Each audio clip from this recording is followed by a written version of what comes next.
Alright. I don't know what I'm gonna do this stream exactly, but I wanted to get on and play the patch. I want to see the buffs. I want to see new stuff. I don't know if I want to necessarily get into the story, but you know, if I have to, I have to. I don't even know how long I'm gonna stream for. I'm just gonna see what this patch is about. Should be fun.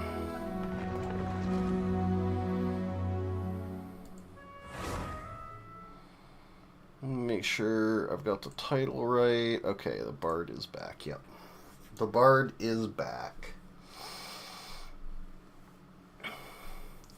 I know that you have to do like an unlock quest to get some of the buffs, but that's okay. I think that's fine. Oh right. I was gonna finish leveling her weapon. I think I'll do that first. That should just take a minute. I just need like one thing. And maybe some Mora. I don't know. Okay, let's turn that down a little bit.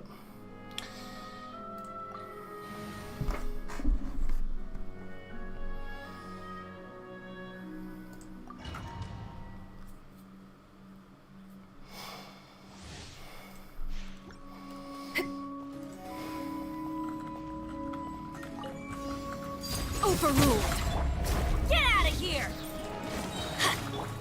One with nature. Let me weave you a verse. Huh? I'm going in! Fallen leaves adorn my... Okay,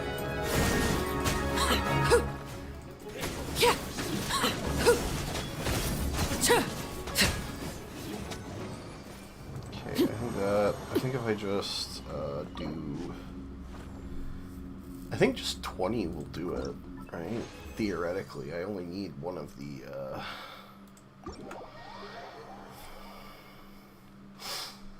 Let's see if that does it. And then we'll get into... Once I have the weapon leveled, I'll get into... I spent a lot of pulls getting that weapon. It took me hard pity. Like, double hard pity. Like, lost the 50-50 and then hard pity again. Because the weapon banners are a trap, and I should have known better. But, I mean... Her weapon is the only one in the game that has a special form just for the main character. Just for her. So, yeah. Nope. Okay, I need to go do one more. Shit, where was that? It was... You know what, it's going to be easier for me to find it if I just go through the weapon interface. Oh, and I need to farm golems.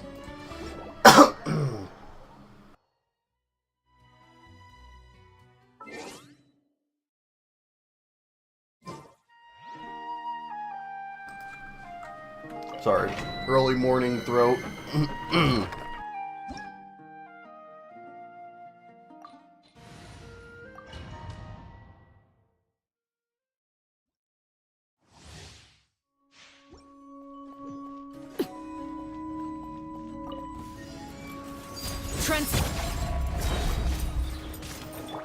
The wind knows me. Rain cutter! Everybody stand back! As one with wind and cloud.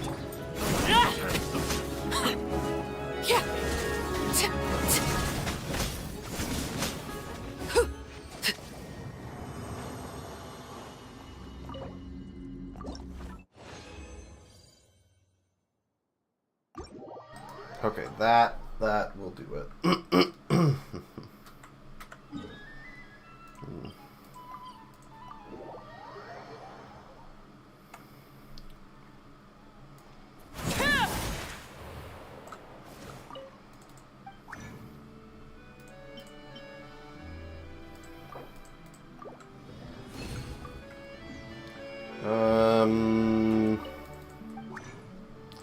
I need a bunch of these. How many can I make? Probably not enough, but we'll find out.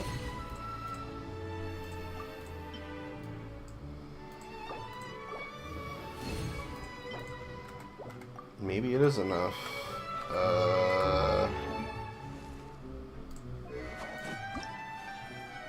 Nope, not quite. Alright, we'll go farm a couple of those.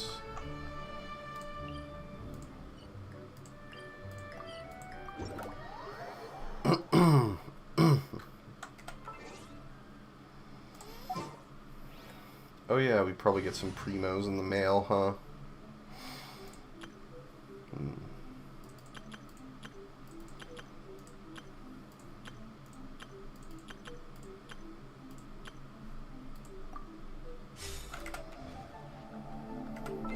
Go ahead and take those. Yeah, claim all. Give me all the free shit. Hell yeah. Don't mind the snowplow going by.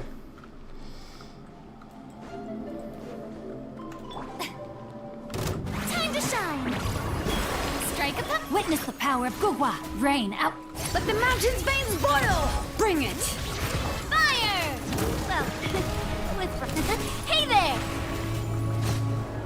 Ha!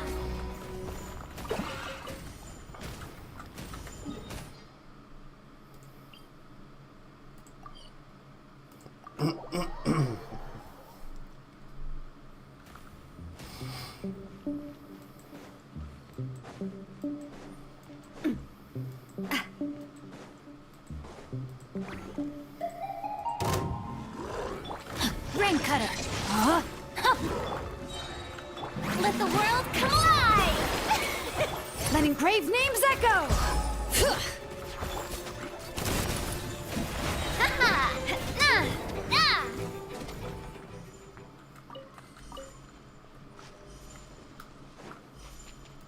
Ha-nah!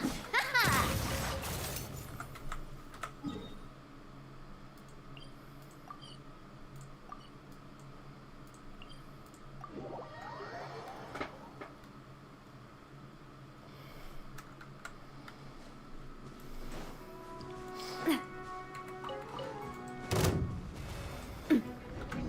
No, my sword! Witness the power. Let my name echo in song! Yep. Let the mountain's veins boil! A proper send-off! From the speed of... Watch out! Tap! Nah! Nah! Watch out! Nah!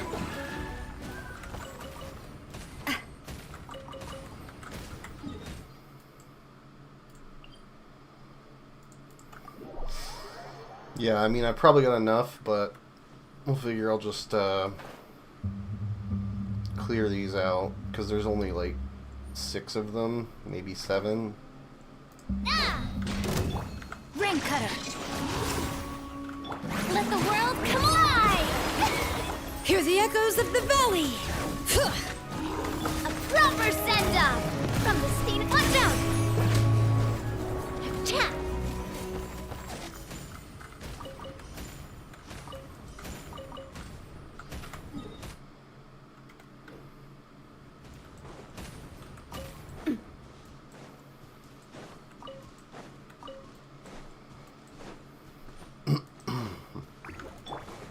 Witness the power of Gugwa! Rain! Time to shine! Let engraved names echo! Fire! Well, coming at ya! Ha-ha! Nah!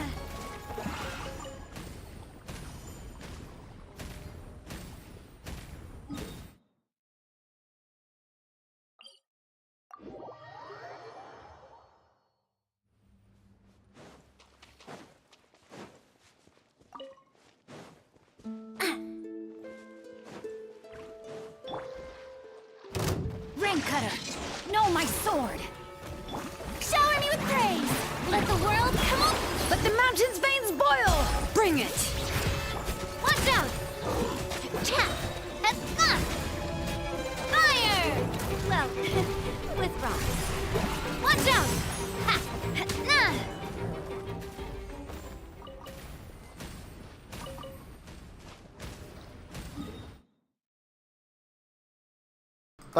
Okay, I think that's it. So before we do anything else... Oh yeah, new envisaged echoes. I should check those because I didn't collect the other key. Yeah. Right, but first, okay, let's go to Mondstadt. Damn it.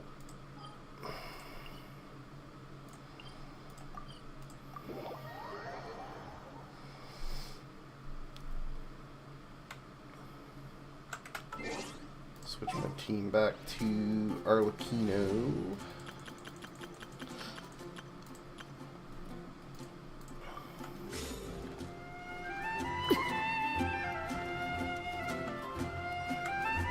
Do I have enough? Yeah, I do. Okay. Great. Oh, that's a lot more. Alright.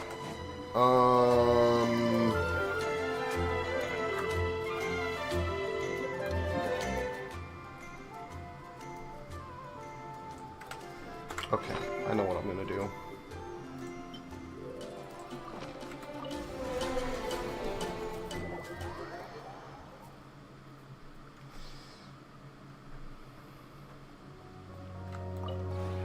This realm...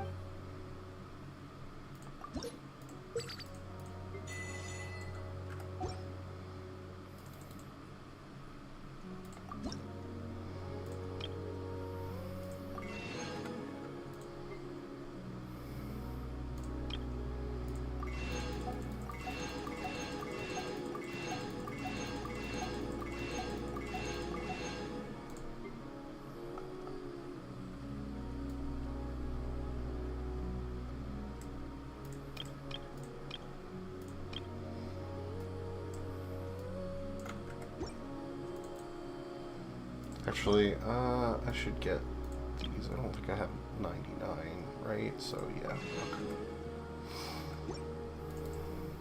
If you ever... Can I change this? Great.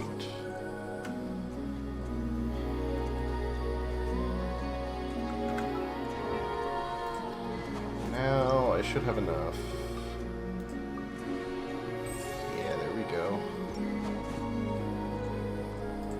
Man, even with that, like, I think I need to work on her crit rate a bit.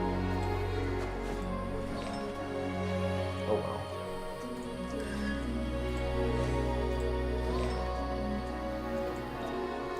It just feels like a waste to go crit rate on this when the weapon has crit rate as a base stat. Plus, I think, yeah, my crit damage version is better anyway. And it has crit rate as a sub. So yeah, the only thing I'm missing, so these all have crit rate on them, don't they? They just all have like mid to low crit rate rolls. Huh, I don't know how to feel about that. Well anyway.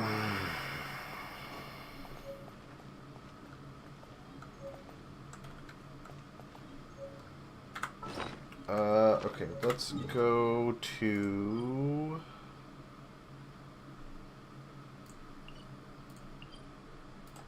I just want to see the new stuff real... Oh my god, seriously? Okay.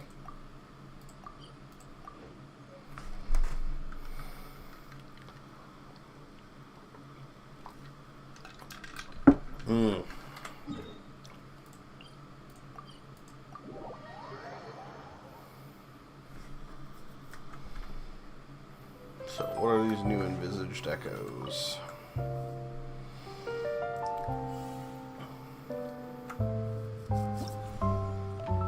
Klee and Albedo. I actually have Albedo kind of leveled, so let's go ahead and unlock that. I don't have Klee leveled. I do kind of want to level her now. Knowing that Alice will be out soon, knowing that, you know, Klee's gonna get Hex and Zergle buffs. Hex Zerai, whatever.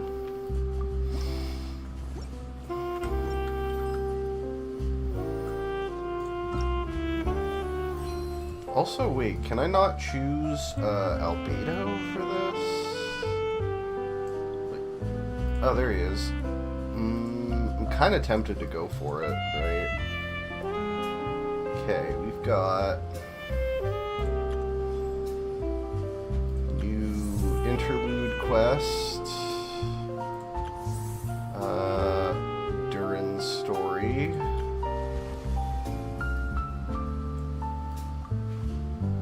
Okay. Okay, well that's... I mean, I guess it's free,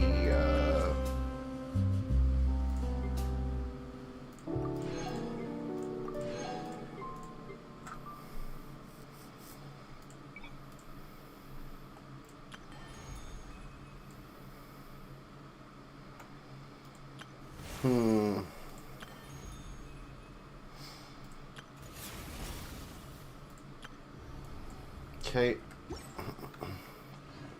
Yes, I already cleared Imaginarium. I ground out every last primo I could for Arlecchino's weapon. Cleared out the Hexerai Shill Imaginarium before the Hexerai buffs came out. Oh man, yeah, that was something. Oh shit! Whoa, this is way too many books. Considering this library organizing job was classified as a premium commission, Paimon came mentally prepared, you know. But seeing it in person is something else. Why, if it isn't Cutie and Paimon, what brings you back to Mondstadt? Let me guess. You missed me so much you just had to come visit. Is that it? You saw right through me. You've become quite the flatterer since we last saw each other, haven't you? Found you! We were starting to think you weren't clocking in today. Well, I wasn't planning to. But then, Catherine mentioned someone had finally accepted an important commission for the library. So I came to check on things. Might you both be here for that very commission by any chance? Ah, music to my ears. Now, as you can see, a certain anonymous benefactor has donated a large amount of books to us.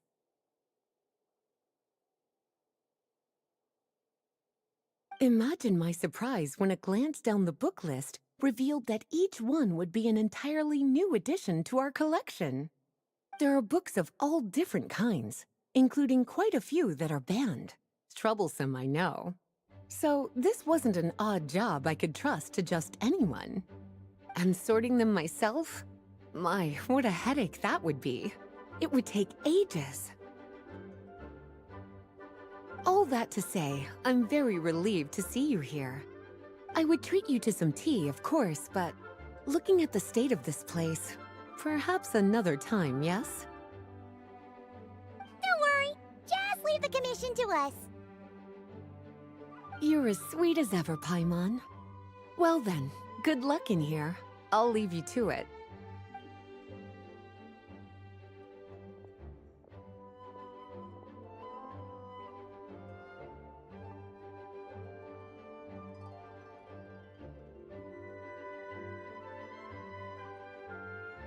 Finally! We made it to the last stack! What even are some of these books? A Hilichurl's Guide to Running for Your Life? Do Hilichurls even read? Oh, and Basics of Whopper Flower Cultivation. Who'd grow one of those, anyway? And what's this one? The Little Witch's Dictionary? Huh. That title's kind of suspicious. And didn't we already sort this area? Did you notice it earlier? Huh. Well, witches always make Paimon think of, you know...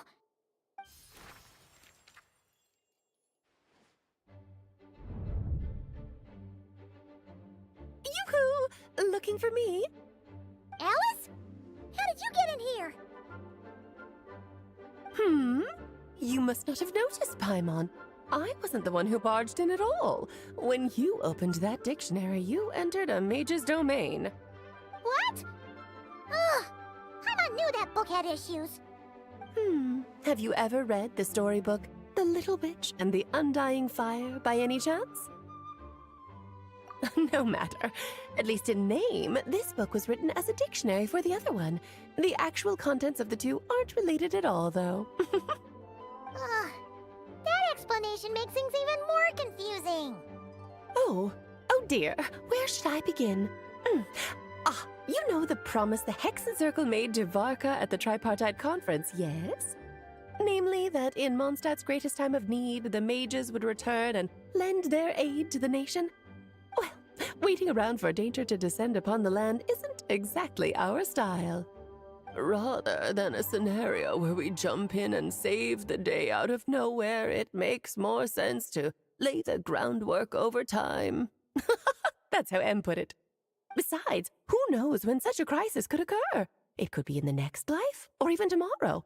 Preparation is crucial. So, I gathered the mages together to write this dictionary. Of course, it had to be under the guise of being related to that storybook. Otherwise, I would never have been able to get them in one place.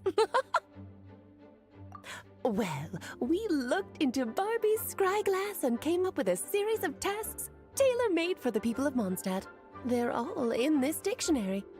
Striving toward a common goal, overcoming obstacles alongside trusted companions, becoming better versions of ourselves. That is the best defense against what dangers could lie ahead. Oh, you make it sound like something bad is actually about to happen. Now, I never said that. But still, we are talking about trusted companions here, Paimon. And when we speak of a person who could be considered a friend to all in Mondstadt, I'm afraid the pool of options consists of but one. Wait, the huge book donation? That was just an excuse to get us here, wasn't it? We had to spend ages sorting through them, you know. Oh dear, I never could have imagined you would need to go to such trouble. Uh-huh. Sure you didn't. Well, this is an important book. I couldn't just bring it into Teyvat without taking any precautions. Much better to hide it in plain sight, you see. That's why I donated all those other books to the library. Besides, it's not like this is a bad thing. Just think of it as an excuse to reunite with old friends, and as a favor to your dear Aunt Alice. Okay. If the goal is to help the people of Mondstadt, then we're in. We'll take the dictionary. And the next time we run into our friends, we'll pass your tasks and stuff along, okay? Wonderful. Then I'll let you get to it. Have fun!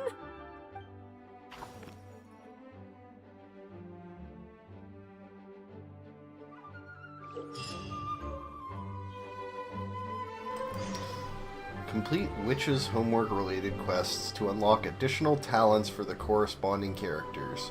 Certain character skills and constellation effects will also change.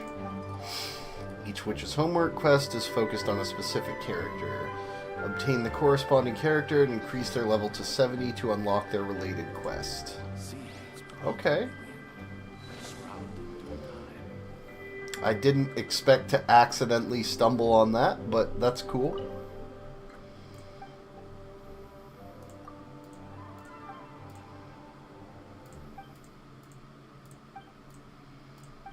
Okay. Don't remember that guy being there.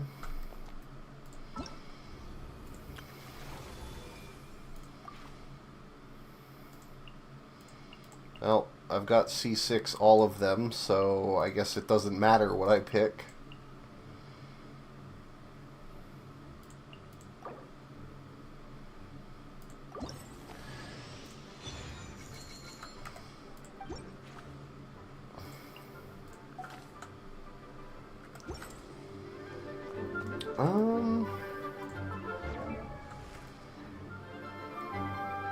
Wait, okay, so does this show up as...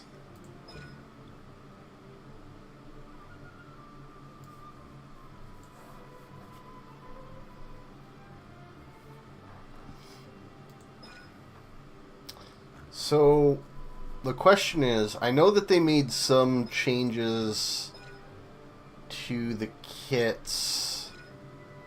So, like, is the Hexerai buff the only part of it that is behind the quest, or are all of the changes behind the quest?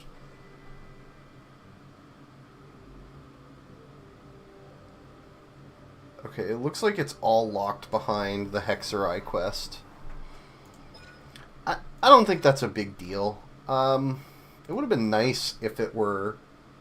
If, like, part of it were just baseline edits, and then part of it were the Hexerai thing. But... I think it's fine as is.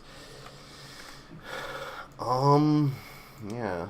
And we got Albedo, we got Mona, we got Sucrose, Official. I think the only ones... So we don't have Razor, we don't have Klee. I think we've got them at 50. I need to level him too, but I'm low on Mora at this point. Yeah, okay. I guess I'll start with Venti. Do I even have him in any of my parties? I don't know. I actually don't think I do. Where would I even slot him in?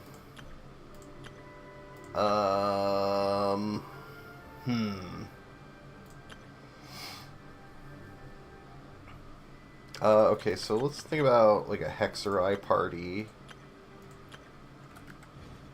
Something you wish to report? Can I just like view them all in one place? You have my undivided. And like what I have? Attention.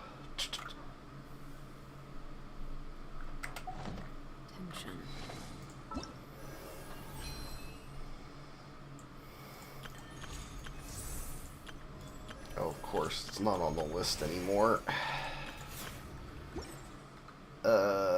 Maybe it's... Oh. Oh, you finished sorting already? That went much faster than I expected. Now then, what would you like in return, cutie? You freed up my whole afternoon helping me with that.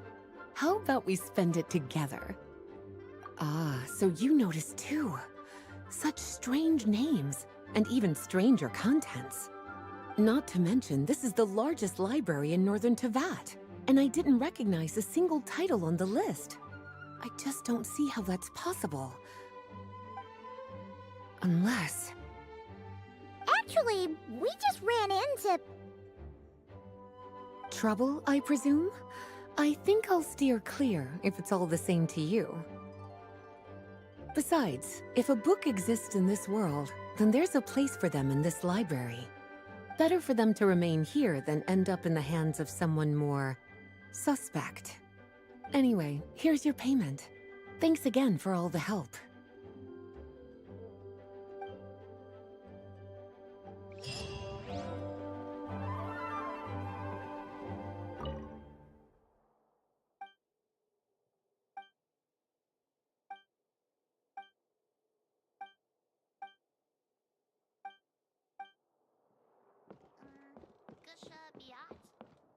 Please decline with Oh right, oh, didn't they add like a filter? Yeah, okay, we'll look in... Okay, we'll do party setup. We'll just, Hexerai, okay. What? Ugh, because I haven't actually done the... Man, that's kind of dumb, okay?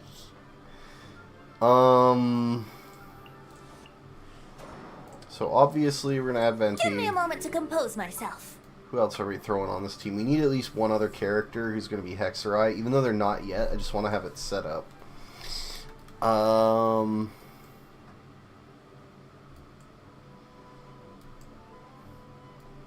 So options. I mean, I could throw in Official.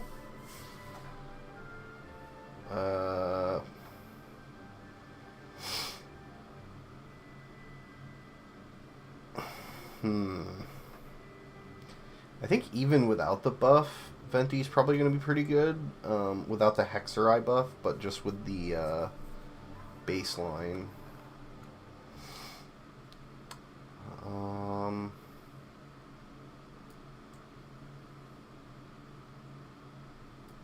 Albedo. Not going to really work well with Venti. Let's just be real. I don't think I'm going to pull for Durin. Like, I like Durin's story and everything. I just don't like the appearance they ended up going with for him that much. And I don't really need another driver unit. And I'd rather save for, like, Columbina or something. Mona. I do kind of want to try out Mona as, like, a driver. But, okay. We'll add her. It is as the I did stars go out of my way to foretold. level her for this. I guess we'll add Zhang Ling as well. I'll bring my for like a seasonings. vape. And then I don't know. Who else should I add? We don't have a healer yet.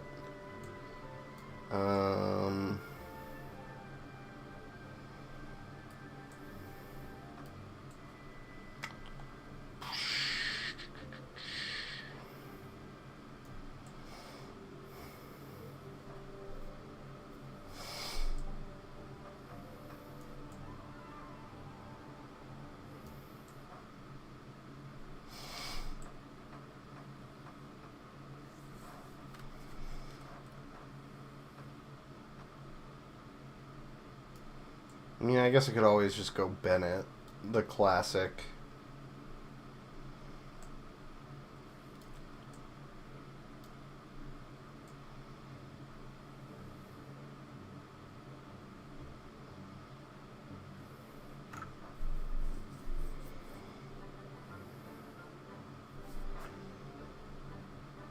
I feel like there's got to be a more interesting option, though.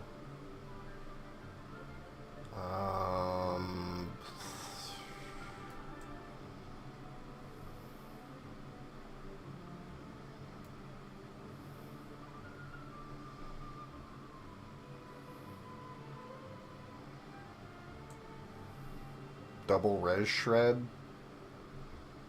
Nah. You know what? Okay, let's just go Bennett for now, for sake Gonna of be argument. epic. And then I want to look at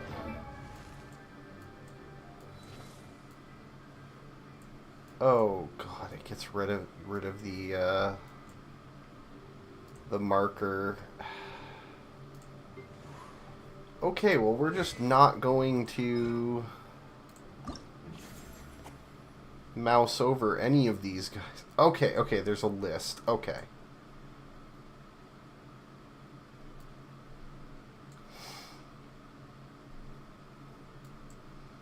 Well, we're going to start with Venti, because that's the one I'm really excited for. And then I think maybe I'll do Mona after.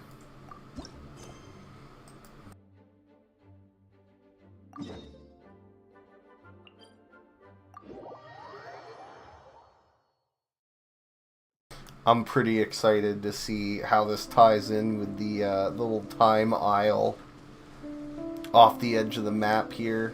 I remember that. I remember discovering that back in the day. That was so cool.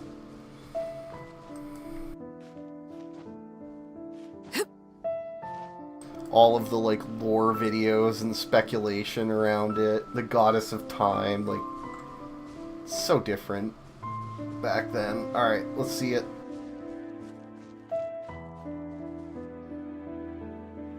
I'll take that as a yes then.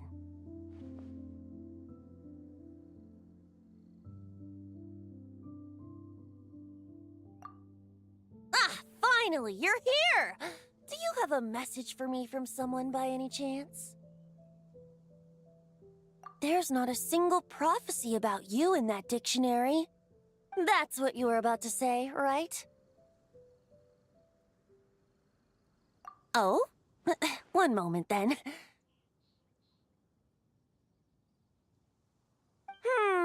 Your curiosity seems as strong as ever, Barbeloth. Alas, my future will have to remain absent from your dictionary. The wind may be happy to let dandelions trace its form and have poets sing it into verse, but to be contained is hardly its nature. So, dear Barbeloth, please do set your pen down. Words heard on the wind are not meant to be recorded on the page. If you're truly interested in this legend, allow me to fashion it into a poem. I'll be sure to share it with you ladies at our next tea party. Barbeloth has always been a reasonable person, and I believe she heard my request. As such, our conversation should be free from interruptions for now. Wait! Barbeloth was listening in just now? Paimon didn't notice a thing! Well, she is a Hexenzirkel mage. They all have quite a few tricks up their sleeves. Still, you noticed right away and even got her to leave us alone. Doesn't that make you the real master at cards here? Given the various practical factors at play, I'd call myself a master with limits. There you go, being all secretive again. Well, anyway, there wasn't a single thing about you in that dictionary. You being here is enough. Barbeloth's prophecy concerning me may be incomplete, but it's not incorrect. There's something I need to do, and I could indeed use your help. Trusty as always. In that case, could you play a song with me later? Yep, that's all. But don't worry. This isn't a performance to decide the fate of some consequential event. It's just a duet between friends. The last time I played this song, the howling gale was my sole audience, and the notes scattered in all directions, leaving only fragments of the melody behind. But now, with a friend like you by my side, why should the wind alone bear witness to this music? Besides, I think my hands will be just that much steadier, playing alongside a trusty friend like you. That's all I ask. Now, let's head to the performance venue. If we follow the breeze, we'll be there in no time. All right, let's get going. Just relax and let the wind lead the way.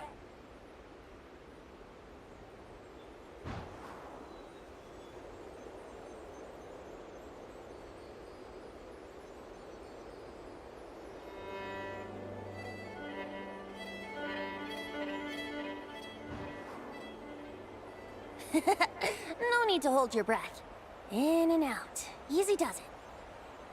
I let the birds know we would be coming, so we won't run into them.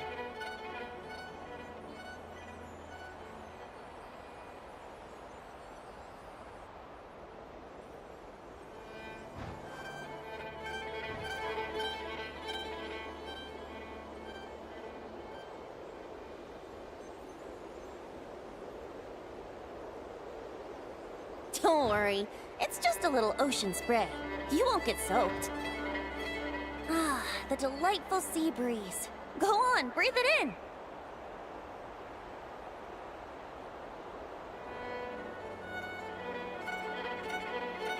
We're almost there.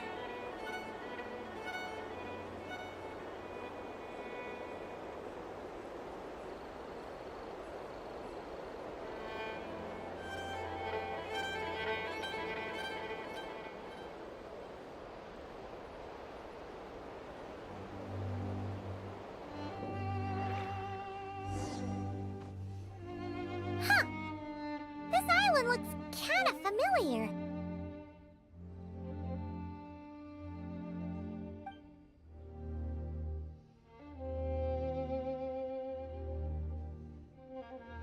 Not always. It was once an isle like any other. An ordinary, unassuming aggregation of sand and gravel. That is, until seeds of stories were brought here by the wind and cultivated by time. And in due course, the wind brought forth new tales, and time caused them to grow into legends. So with that, allow me to welcome you in truth to this island favored by time, traveler. This is the place where time and wind met in the distant past. Whoa! You suddenly sound so serious, Tone Deaf Bard. Paimon's not sure she's following this conversation anymore either. Fret not, dear Paimon. The best stories always start with a bit of suspense and intrigue. I told you about this before, remember? About how I encountered Time at the Thousand Winds Temple and received some help? Well, it was because of Time's help that those first winds of freedom were able to blow so strongly. But forceful gales like that are most suited to wiping things clean, not helping things grow. So, after a few crises in Mondstadt were resolved, I made the winds gentler. Just strong enough to bolster the people in times of need without knocking them off their feet.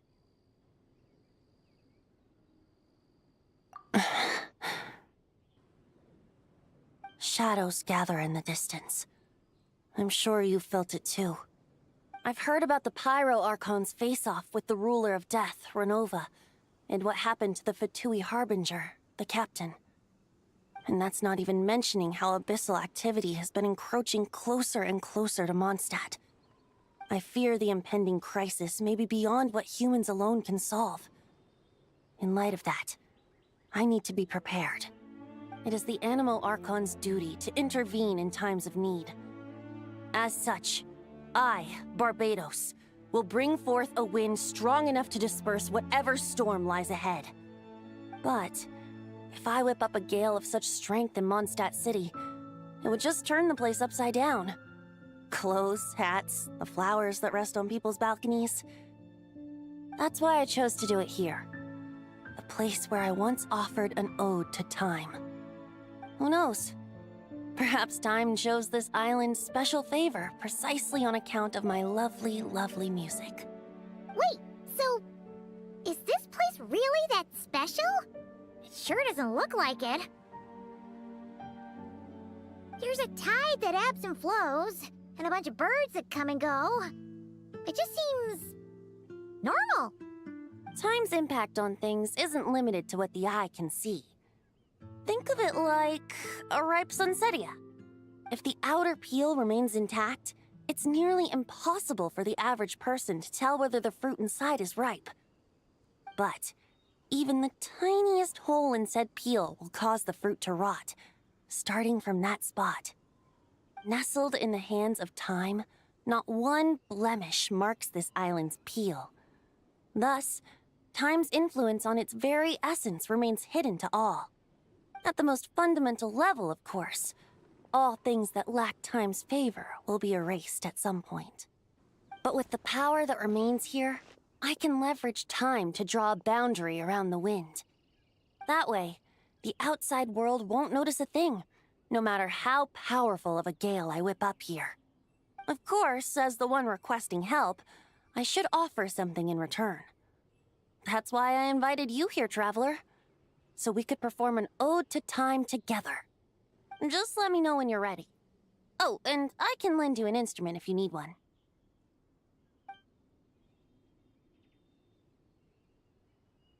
Great.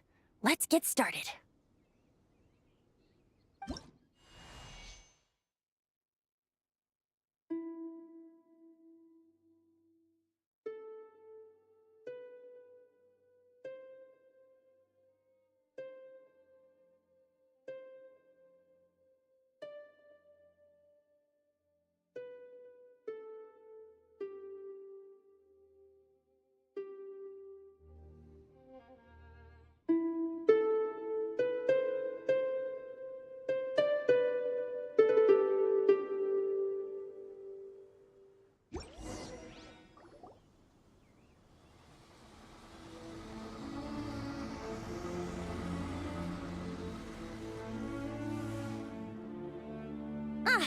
Looks like our music has moved some in our audience to step on stage. But that's against concert rules, so let's usher them out. I understand your love for music, of course. But for now, I'm going to have you leave the premises. Power of the wild. Huh? Clouds high. The birds call. One with nature. Shot! Ha! Time for takeoff.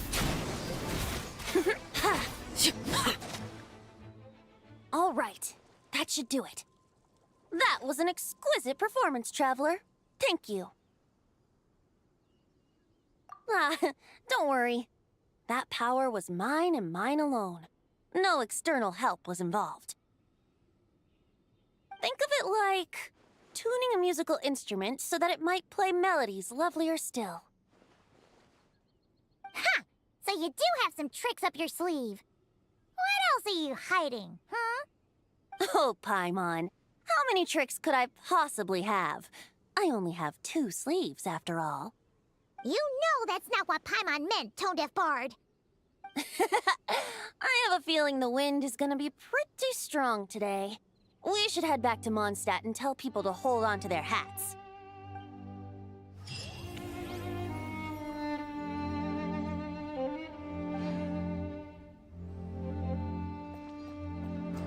Okay, well, that was pretty short and to the point.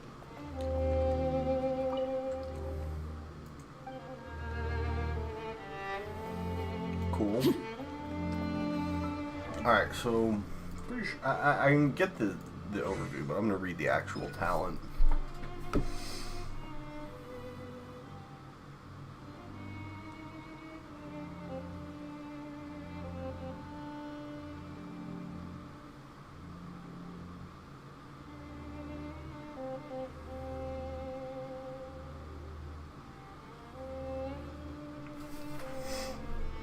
Okay, so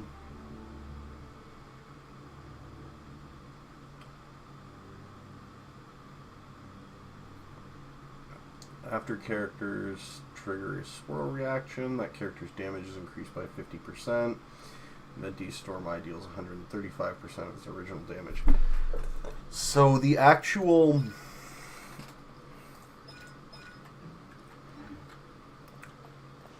change to his kit, where his normals are animo attacks now, doesn't require 2 Hexerai characters, is what I'm getting from this. Let's try that out real quick. So let's go ahead, switch to this, and pull her out of the party.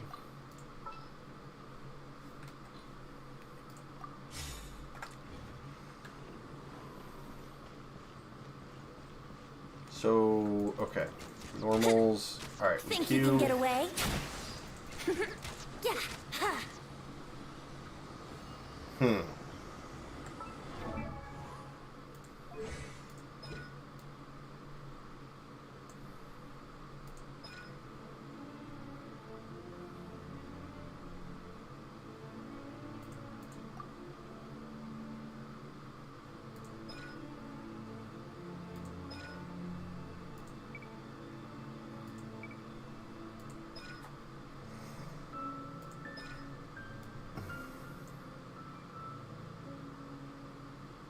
Oh. No, okay, it does require 2. I don't know if I like that. I feel like some of it should have just been a baseline change. Like, it's not that big of a deal since it is only 2 party slots and there's like a decent number of characters. Obviously, like some of the new characters coming out, like Varka or Alice, will be Hexerai.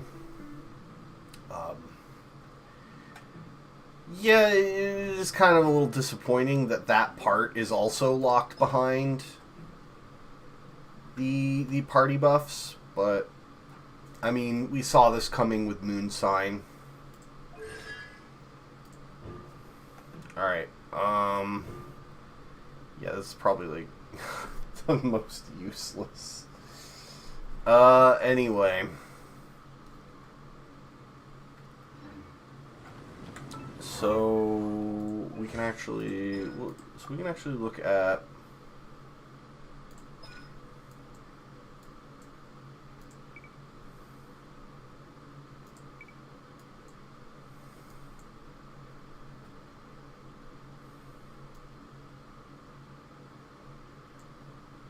Okay, and it looks like the new buffed version is actually part of the normal attack.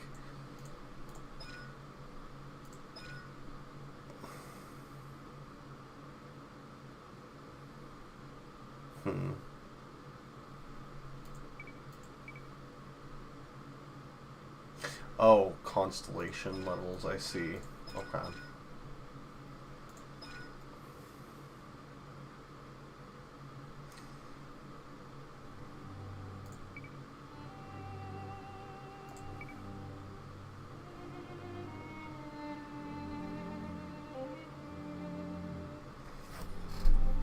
Fires 2 additional arrows per aim shot, each dealing 33% of the original arrow's damage. Additionally, 2 extra arrows that track opponents will be fired per Wind Sunder arrow, each dealing 20% of the original arrow's damage. Wind Sunder arrow? Anti's normal attacks will be converted into enemy-piercing Wind Sunder arrows that deal even more ammo damage. Oh, okay, so this just adds... So yeah, there's literally no reason to ever charge shot with him again, because this buffs the normals even more. Okay.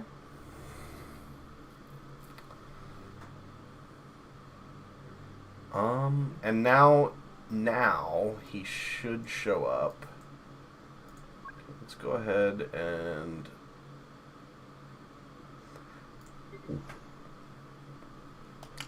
add her back to the party. She won't trigger the buffs yet since I haven't done that yet, but I just want to have her in here. Also, he should show up now. Yeah, okay. Well, no, that's just because he's in the party. We'll go ahead and add her back. It is as the stars foretold. Move them over.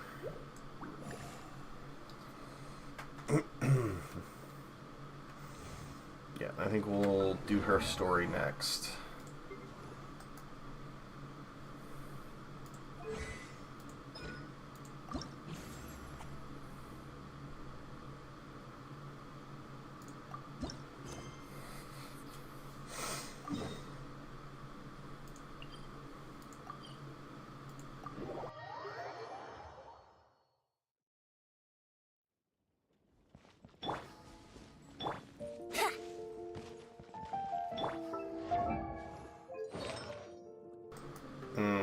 I should probably level her artifacts. I just have like filler ones that I had equipped. I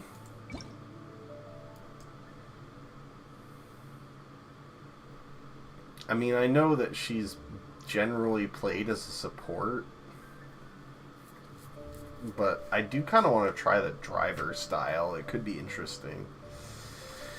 You know what? For now, I'm just not going to invest, though, because I've got limited Mora, and honestly, she should work fine with Venti as a driver.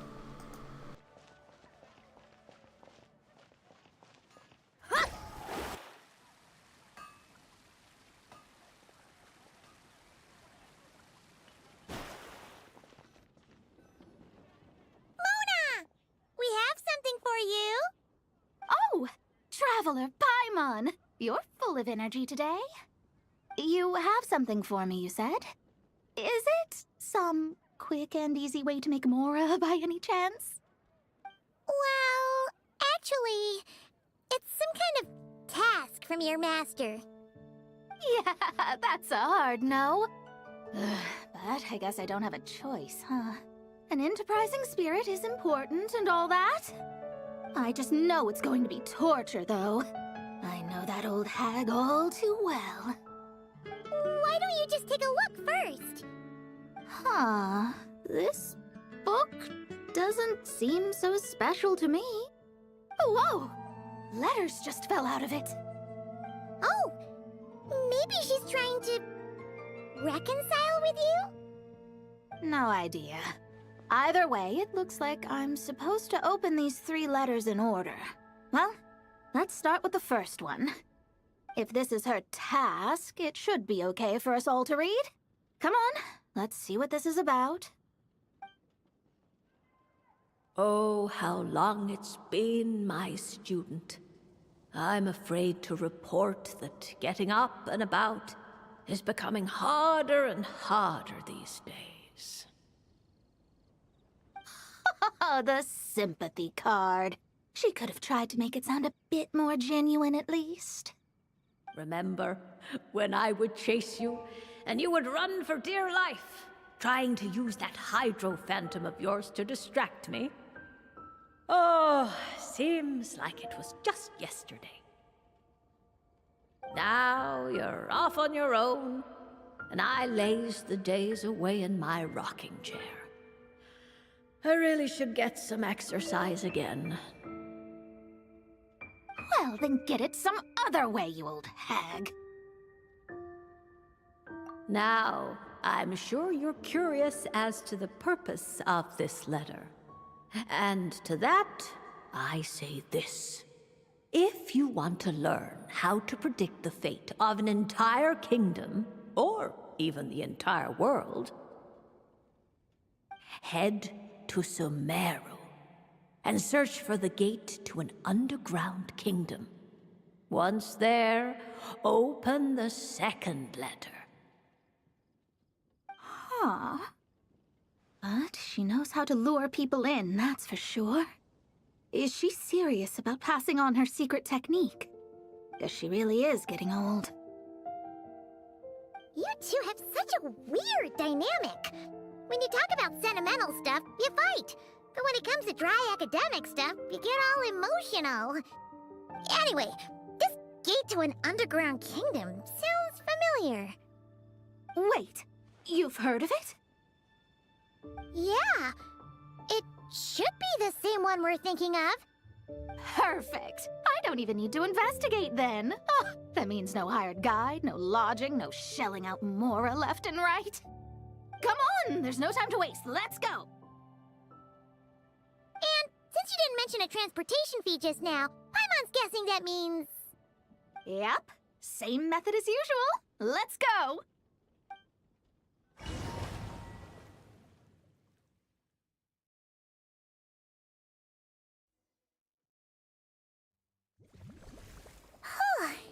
This brings back memories of summertime. It's actually kind of refreshing. So, this is the gate to the ancient kingdom of Conria. I'm sure a lot of secrets and tragedies lie behind it. Well, let's open the second letter. Let me see here. Yep, it's this one. As the ancient Sumeru saying goes, rote knowledge bears no fruit until it is watered with the showers of wisdom.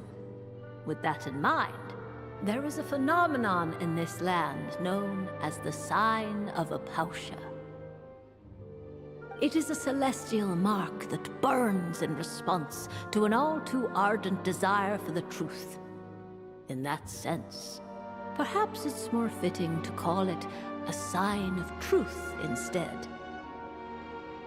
The records of this ancient kingdom state there are several large subterranean lakes in Conria, clear and calm as mirrors, whose surfaces reflect the true stars.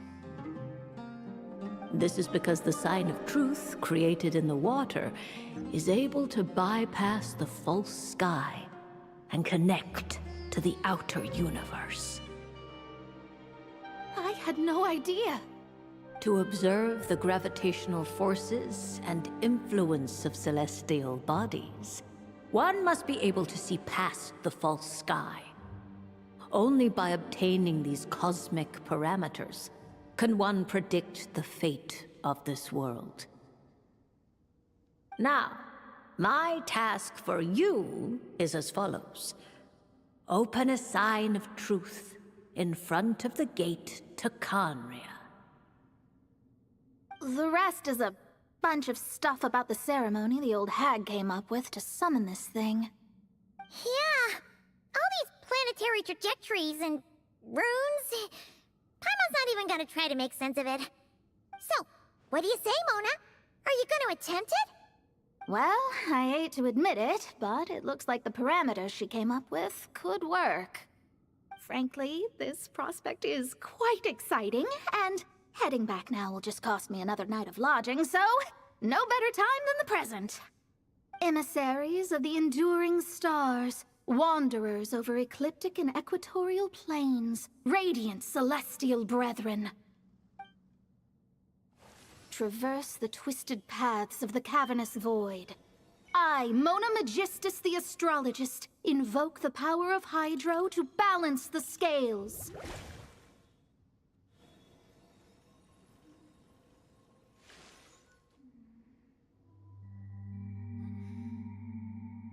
By wisdom and truth, let the thirst be relieved. I, Mona Magistus, the Astrologist, summon you, O stars, to stand before me! Did it work? Ah! Monsters! How did that happen? No dice. The sign of truth only opened long enough for the monsters to slip through. Darn it. I didn't get a glimpse of the real stars at all. Whatever. I'll just take it out on you! The ceremony failed, but the old hag's new theory seems workable. I have a better grasp of hydromancy now. And the perfect test subjects to test it on. Time for takeoff. Yeah.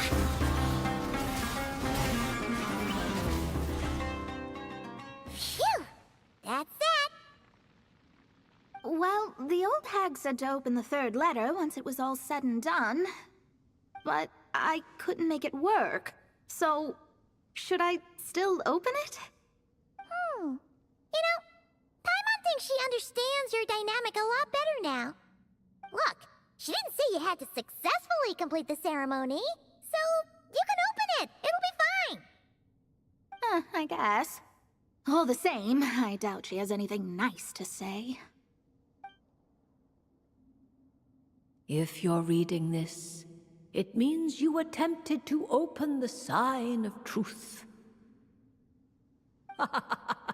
Seriously, I can't believe you actually tried it. What are you laughing at, you old hag? Conria was home to several lakes of stars, rendering the fabric of space in that area comparatively unstable. As a result, attempts to break through the firmament through non-physical means were more likely to succeed. In any case, I knew this place was well hidden and wouldn't be frequented by too many people. As such, any negative effects of failing to open the sign of truth would remain small scale. And of course, as my student, I felt sure you would have the chops to deal with the abyssal creatures that roam beyond the false sky. Even if you couldn't beat them, I am certain you could outrun them. You always were fast on your feet. Ah, connecting hydromancy to the kind of wisdom that quenches thirst. Truly, my genius knows no bounds. The practical application of the scry glass has also reduced disturbances caused by the false sky. Ha! I'd like to see Alice try and top that.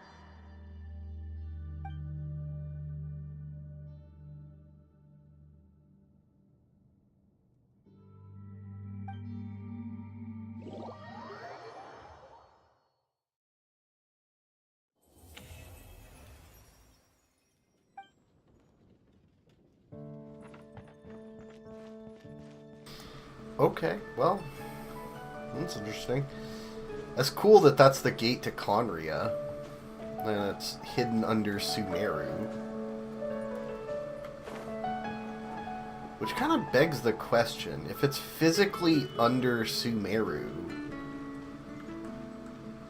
like, isn't it in the same space as Deseret's civilization was at one point?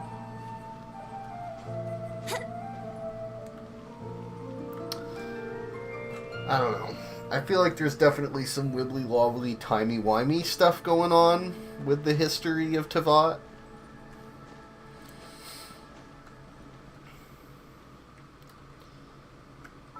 Okay, let's just see. So if I switch parties to make sure that they don't show up on the list. Let's just switch to this one. Okay, and then I go here and filter...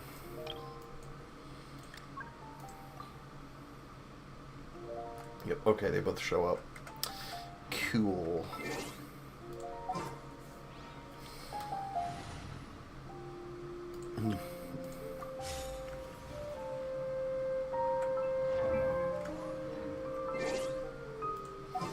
And then that shows up just like the moon sign thing, right?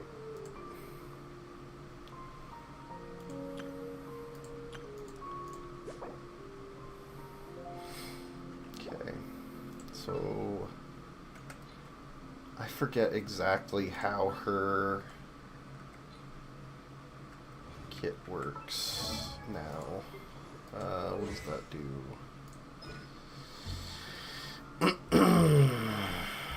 Mona's normal attacks or charge attacks hit an opponent. She gains 1 stack of Astral Glow of Mercury for 8 seconds, max 3 stacks. This effect can grant at most 1 stack every 0.1. Other party members trigger a Vaporize reaction on an enemy. All Astral Glow of Mercury stacks are consumed. Each stack consumed increases the damage of that Vaporize reaction. Additionally, when Mona's normal attacks or charge attacks hit an opponent, the enemy's Omen duration is extended by 2 seconds. This effect can trigger at most once every 0.5 seconds and can extend the Omen up to 8 seconds through this method. So what was Omen again? Wait. That's crazy. I didn't even have Mona until like a few months ago, and I guess I just kept getting her by accident. I think I might have taken her as like the thing for the anniversary.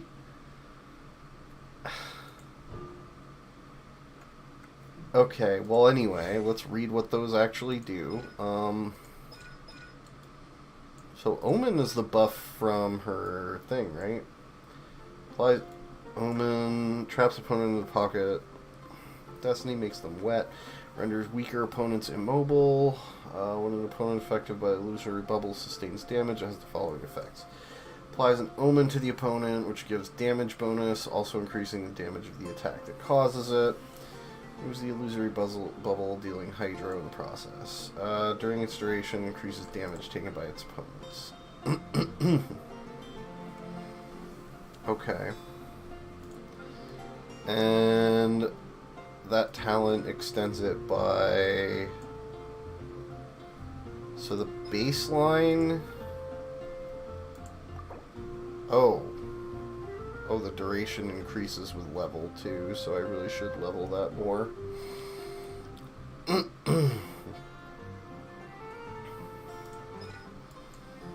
But right now it's 4.5. Trigger at most. It can extend the Omen. So up to 12.5. But I mean, she's gonna have to be on board for part of that, so yeah, that's kind of neither here nor there. Well, anyway, let's do the other characters.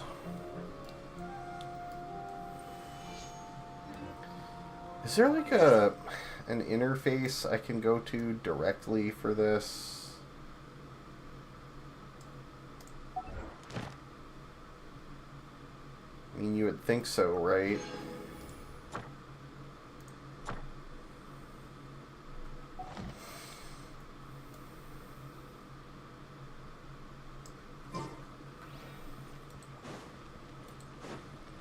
Wouldn't gliding be faster?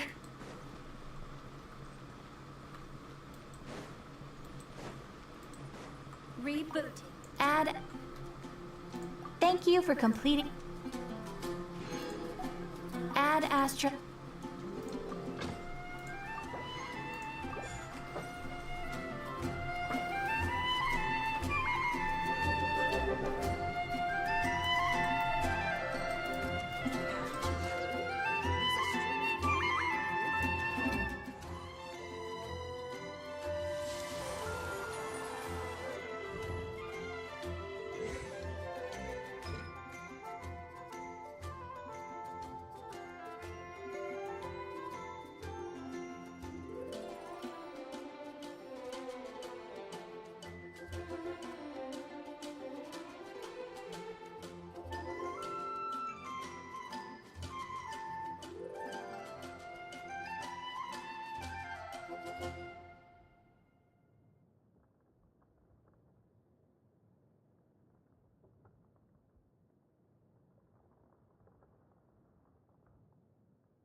Okay, are increased by 4% for every 1,000 defense Albedo has for 20 seconds. Okay, so you can get a 12% straight up damage buff. Huh.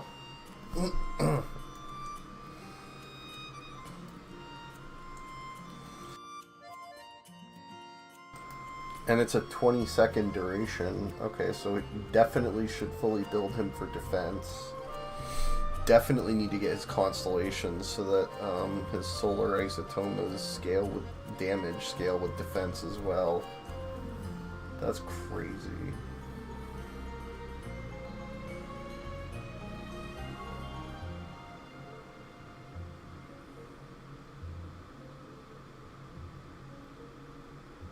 Oh. Hexer, I get even more damage buff. Okay.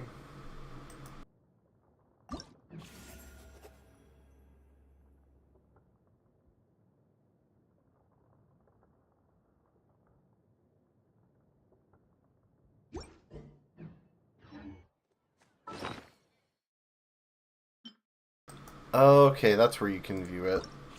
That makes sense. Okay.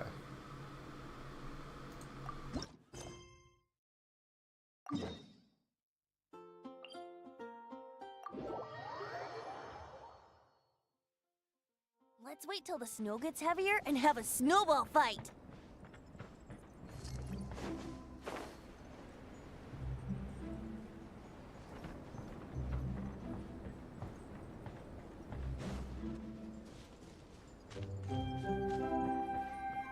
Oh, Albedo's over there. Wonder what he's doing.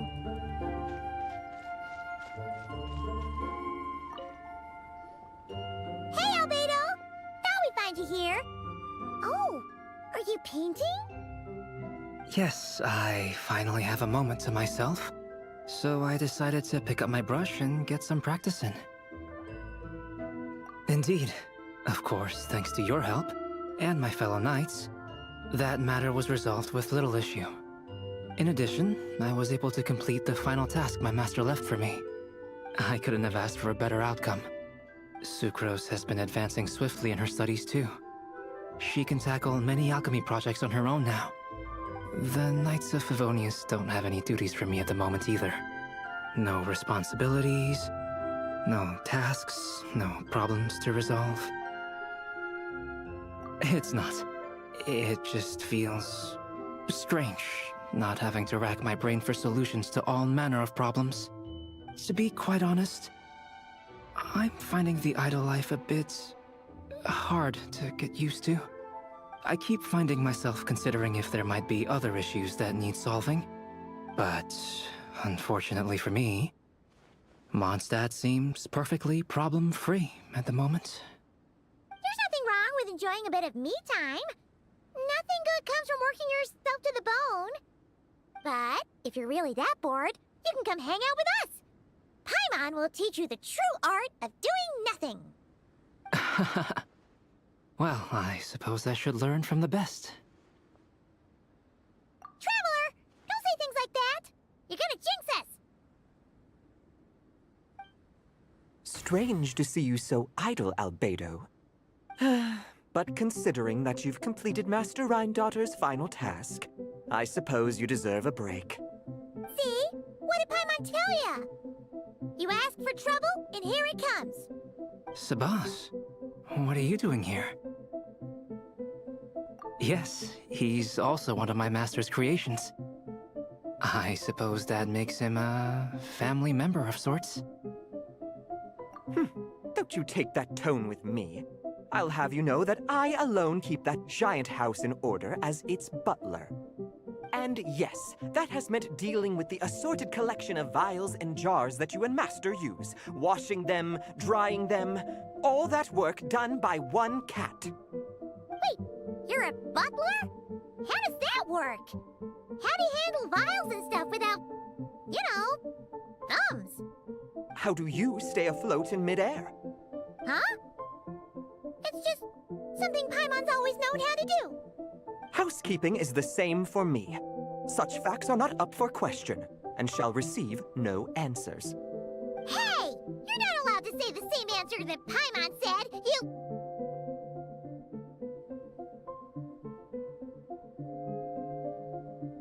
Ugh!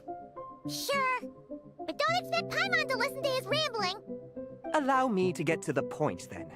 I'm here at Master Rhindaughter's request. She has a message for me to pass along. Ahem. Dearest Albedo, in regard to that task I set for you, your discovery of an answer that you can accept is most delightful.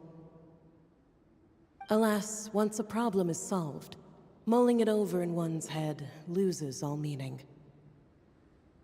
I'm sure the pendulum in your ever-whirring mind is swinging toward boredom as we speak. Might I suggest posing questions of your own, then? Cast the answers you know aside. Instead, embrace the questions you don't. After all, questions have always been more interesting than answers, and much better for passing the time. I look forward to what questions you'll bring me upon our next meeting. And should you come up with ones even I've never considered, all the better. It's unlikely, of course, but do your best. And who knows? If you're lucky, you might just surprise me. Oh, and don't attempt to create a self whose sole purpose is to pose or ponder questions. I've tried it, and it doesn't work. Lastly, I sent Sabas with a gift for you. Do keep it well, all right? Ah, and no need to feed him. He doesn't get hungry. As you instruct, Master. Master had quite a bit to say, I see. That really took a lot out of me. Well, I've passed the message along, so I shan't tarry in this frozen death trap for a second longer. I need to deliver a separate message to Mondstadt at any rate. Huh. Who else would have a connection to Rhindaughter and Mondstadt? Oh! Although his birth was rather recent, Master Rhindaughter has long foreseen what his task should be. But I digress. I shall be on my way. If I stay here a second longer, my tail might turn into an icicle. Your gift from Master Rhindaughter is on the table. Use it well. You know, Albedo, your family gets more confusing by the second. Speaking of, would that cat really count as a family member? He called himself a butler and all, but... Master created Sabas long before me. By the standards of a normal family, that would make him my elder, I suppose. Of course, my family could scarcely be considered normal. So, by that logic, that type of relationship holds little meaning. At the same time, Sabas did look after me quite a bit back in the day, helping me tidy up various vials and jars. He even modeled for my sketches at times. Wait a second. The that you drew today? That's him then, isn't it? Yes. Whenever I need to think, I turn to drawing and let my subconscious take over. It always helps me sort my thoughts out. And for some reason, I often wind up choosing a portrait of Sabas. I have drawn so many at this point that it's become second nature. Thus, this leaves my mind free to consider other things. Yeah, we thought it was just a random cat. Guess he was a way bigger deal than we thought. Well, now you know his real name. I can tell you more stories about him sometime, if you like. But right now... The tree takes pride in its most perfect fruit. So complete, so flawless. But you, O Seed of Dreams, do not settle for being the king of a universe, confined to its flesh. I need to think.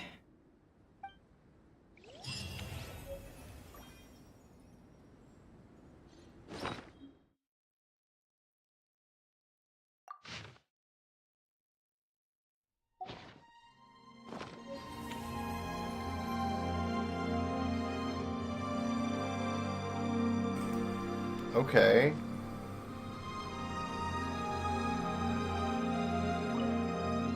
New questions.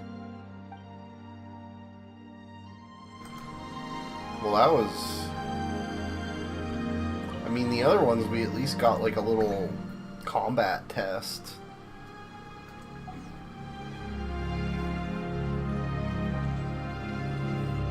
I guess it's kind of okay, because it is going to be kind of a lot.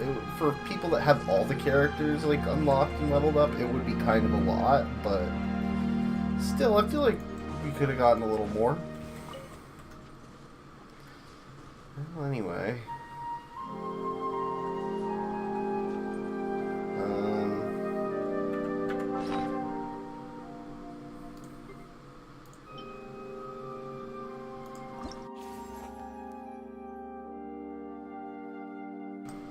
We'll save officials for last. We'll do Sucrose next.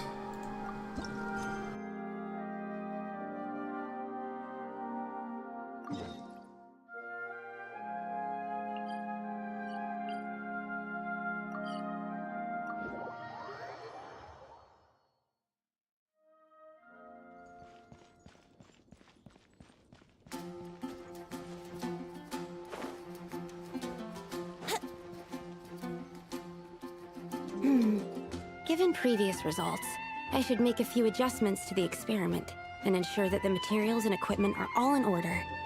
As for the potion I need to make... Oh, Traveler, Paimon, what brings you here? We're here to help with your task. We wanted to see if you could use some extra hands. My task? Oh, you mean the one Mr. Albedo told me about? The one from the Hexen Circle? Well, you're just in time. The experiment is ongoing, and I was just about to work on it. Ongoing? So, you've been working on it all this time? Yes. It aligns with other research topics I've been working on, so it hasn't been too much extra work. Still... What? Is there a problem with the experiment? I've been unsuccessful so far. Oh, so it keeps failing, huh? It's not as simple as just failing. The whole theoretical framework behind this task is a bit more complicated than I imagined. Oh, right! You still haven't told us what kind of experiment it is. One meant to develop a potion that can transform sweet flowers into a variant 16 times its normal size. That is to say, the formulation of Botanical Augmentation Reagent Type 4, Iteration 7.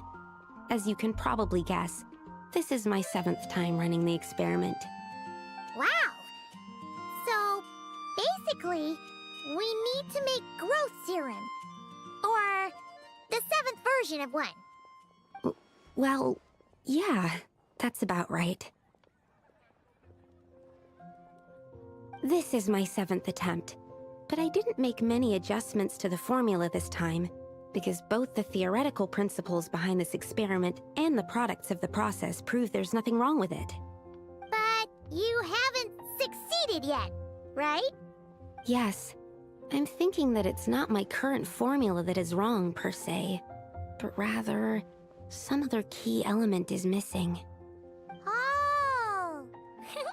Then Paimon knows just what to do. Well, that's why we're helping out. Wait a second! Paimon is not an ingredient! We could try. It's just... I would need to adjust the ratios in the original formula, and that might make the potion even more unstable. No! We are not trying that! Just show us the original! Here it is. That said, I'm still missing 2 ingredients. Now that we can help with. What do we need to get? I need spring water from Springvale to use as the base, as well as Eye of the Storm fragments. But that last one could be tricky. We've got this! Let's go! Let's tackle the Eye of the Storm first.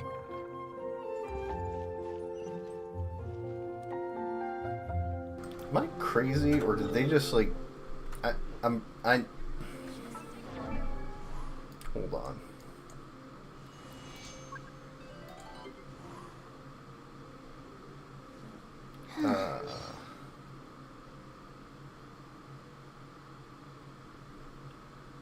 Okay, so I know they changed the VA, but... What was that?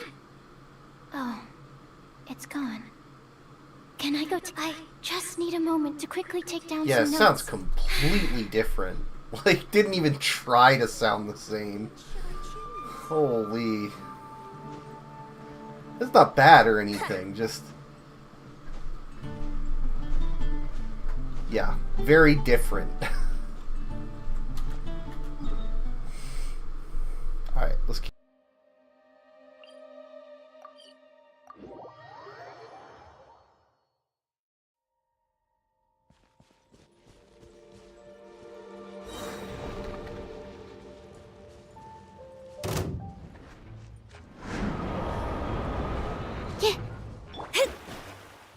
Written in the stars.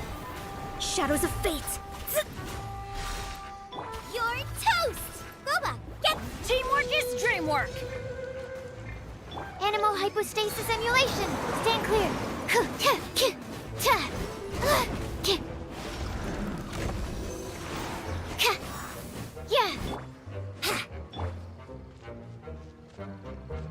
Delve into destiny.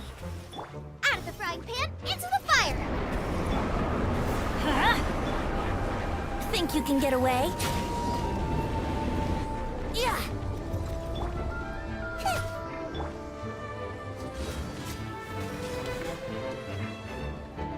Absorption test. Let me scry. Ha! Ha! Everybody stand! Eat this! Enhanced animal mod. Alright, that's the first ingredient done! Wow, you 2 work fast. That step usually takes me forever. We can get the spring water down there.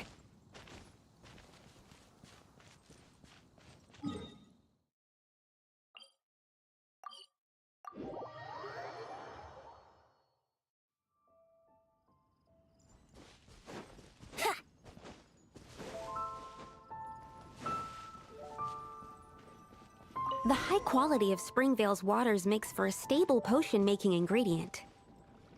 That's all we needed, right? Yes, let's head back.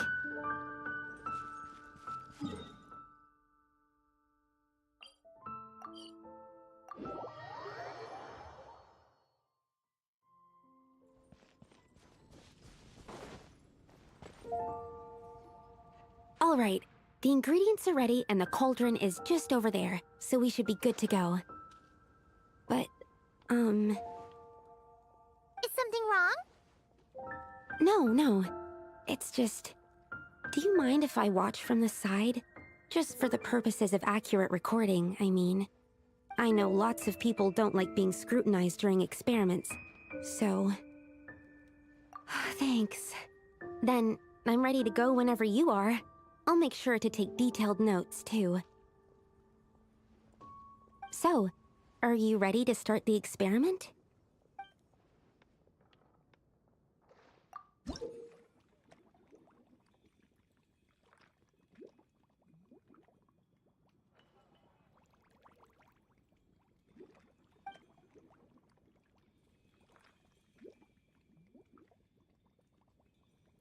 I remember this. This was like the potion shop event thing. Well, I say I remember it. I remember doing it. I don't really remember how it worked. I think we'll figure it out.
That's it.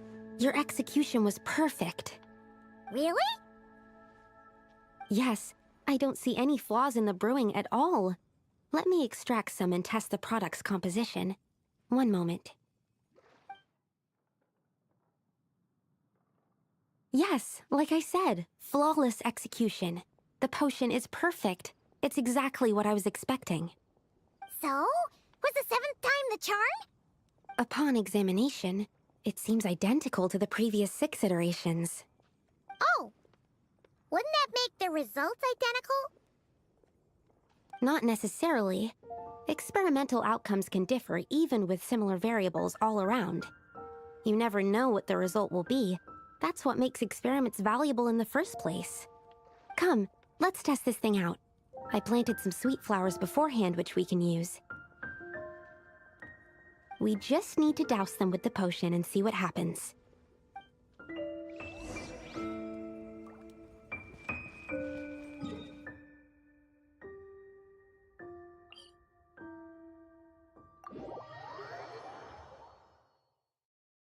Let's wait till the snow gets heavier and have a snowball fight.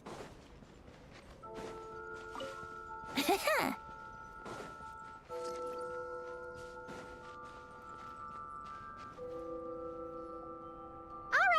we poured the growth serum on the flowers. Is that all we need to do? Yep. The flowers need to fully absorb the potion, so it might take some time before we see a reaction. What happens then? The flowers will grow in size while maintaining their original appearance. But then, when they reach 12 to 14 times their normal size, this will prove more than they can bear. As if some upper limit has been reached, they will wither and rot, assuming unnatural forms until nothing is left of them but liquid. Wait, what? So there's a problem with the growth serum then? No. I've adjusted the formula time and again, resolving all kinds of issues that arise when inducing small plants to grow larger. Issues like Ensuring that the leaves don't get too large, strengthening root diameter and load-bearing capacity, calculating how the increase in surface area might affect sunlight exposure and nutrition. So, why isn't it working then? Because the flowers cannot transcend. As above, so below, is one of alchemy's guiding principles. Alchemy seeks mastery over matter, but this world has its limits. It's like a specification etched into the law that governs all things. Part of the purpose of doing multiple experiments is to determine if this specification is stable. Exactly. It proves that the limit continues to exist.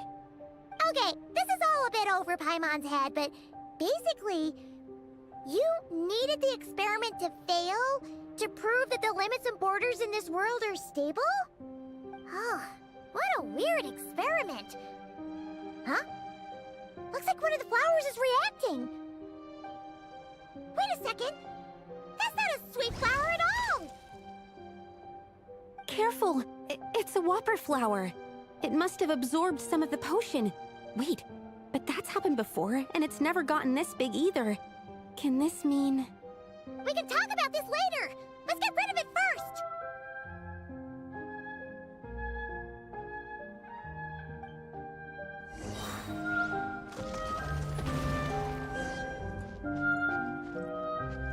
Decided by destiny. Delved into destiny. Time for takeoff. You're toast! Teamwork is Animal hypostasis emulation. Animo test 6308. Absorption test.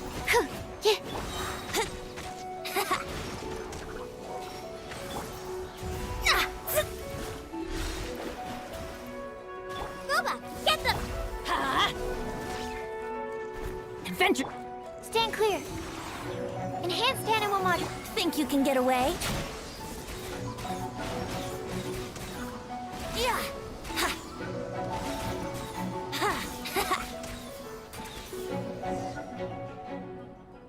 Phew, we did it. Even at that size, a whopper flower is just a whopper flower. But, was it supposed to get that big?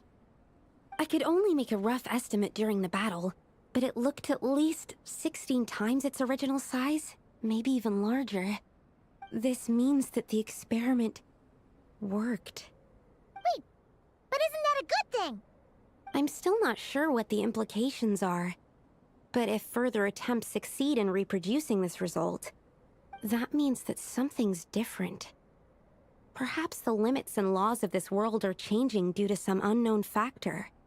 I can't say if that's good or bad, but from an alchemical perspective at least, expanded boundaries means that more possibilities are now open to us. Either way, this brings my task to an end. Seems so. That said, it could also be an effect of the person who made the potion. There could also have been something special about this particular whopper flower. There's a lot that still needs to be confirmed, so I suppose this task opens the way for further questions. Well, we're here if you ever need some help. Yes, think about it! Paimon could probably beat a whole gang of treasure hoarders to a pulp if you were 16 times bigger! I have my doubts. The only reason the serum worked on the whopper flower was because its internal structure was similar enough to a sweet flower. If you drank some, you might become 16 times bigger, but you might also turn into a plant-based life form. Yeah, nope. That's not happening then. Oh, by the way, Paimon wanted to ask, why is all your research focused on things like sweet flowers and sunsettias? Oh, that's simple. Both sunsettias and sweet flower nectar taste sweet.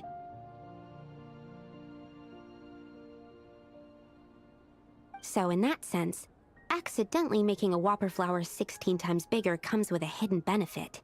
Because whopper flower nectar... Tastes exactly like sweet flowers? That's right. Once I've extracted the sugar from the nectar, I'll give you some. You get it!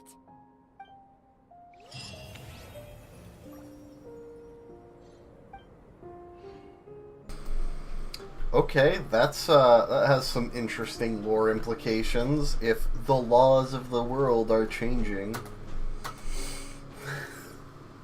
I mean, they immediately dismiss it and say, "Oh, it could have been something weird about the flower itself, etc., etc." But yeah, considering they wrote that, and did an entire build-up about that theme, kind of implies that they're implying something.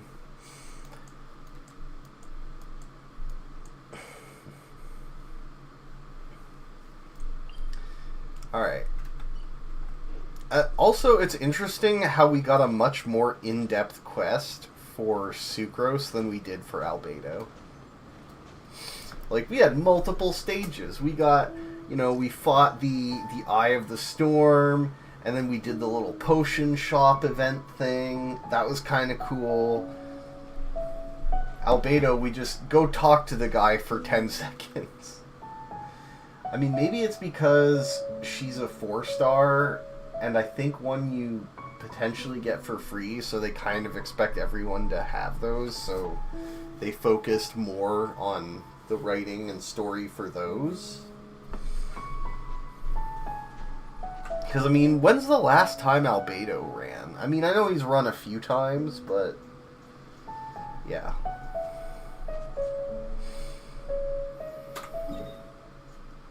So, what exactly did that change anyway? She's one of the ones I actually didn't, like, preview at all.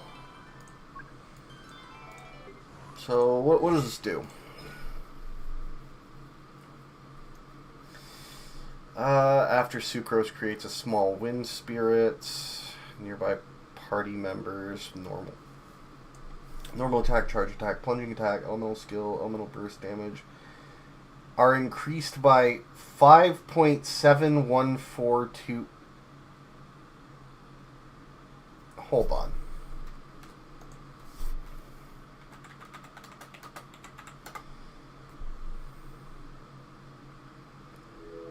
I don't need to know them first. No, okay. What a weird number.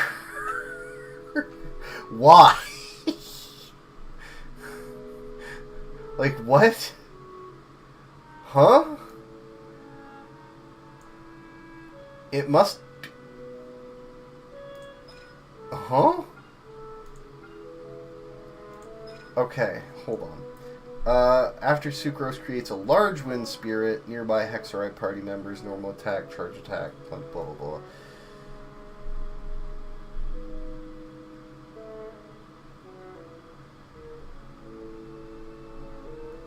Okay, so that's like a 12.5%, a 12.856. No, it's 8 point. Yeah. Anyway. Is it like something that scales with one of her stats or something, and it's just showing me the actual mathed out number? Like, what is going on? Okay, triggers elemental absorption. Gain an additional, okay, so another 8%. Sevenfold transmutation. What are these numbers? Like, actually. Anyway, I mean, we'll just call it 13% and 28%. About. That's actually a pretty decent buff, numerically speaking, since they kind of multiply off each other. Anyway.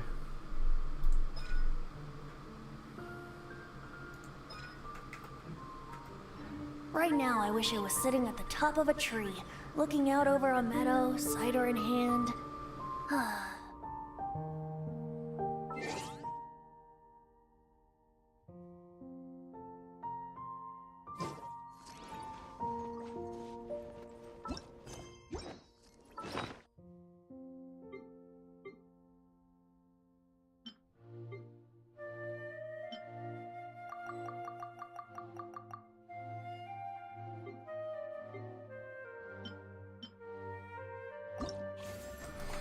Okay, official. And then I will probably level them. Poor Razor, poor Klee. Probably do Klee first.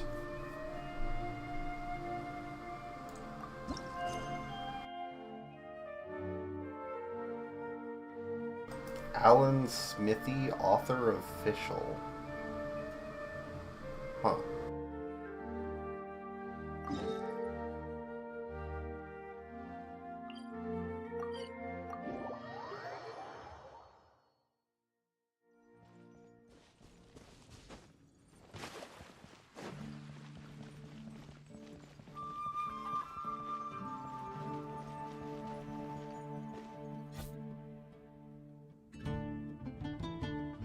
Ad Astra Abyssosk.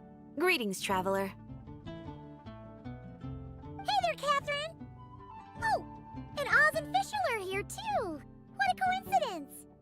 All things in this universe must plunge into darkness. 'Tis only natural that those who seek light should cross paths in the realm of dawn. Mein Fräulein means to say she's happy to see you both. And I feel the same. It's been quite a while, Traveler and Paimon. You're here just in time. Yai Publishing House has a commission for you, traveler. An editor is here to discuss the details in person. Much of the information was kept from the guild for business reasons. All we know is that it has something to do with the author of the Legend of the Shattered Halberd. What? Surely you don't mean... Wait, is this author really that important? What if we weren't here? Or if we decided not to take the commission? The editor would just be wasting their time. In that case, it'd be a free trip to Mondstadt where one needs only pass some information along. That's an opportunity most would fight over. In any case, if the commission is of interest to you, the editor is waiting at the Good Hunter. Just look for the man dressed in Inazuman clothing. Hold on! Halt thy steps, good traveler. Fate cast you upon the tides of the world, but not for you to stand alone in the face of its desolation. Nay, you step forth onto the path of the Immernachtreich. What mein Fräulein means to say is, she would like to go with you. Wow, you seem really jazzed about this commission, Fischl. Do you have some kind of insider information?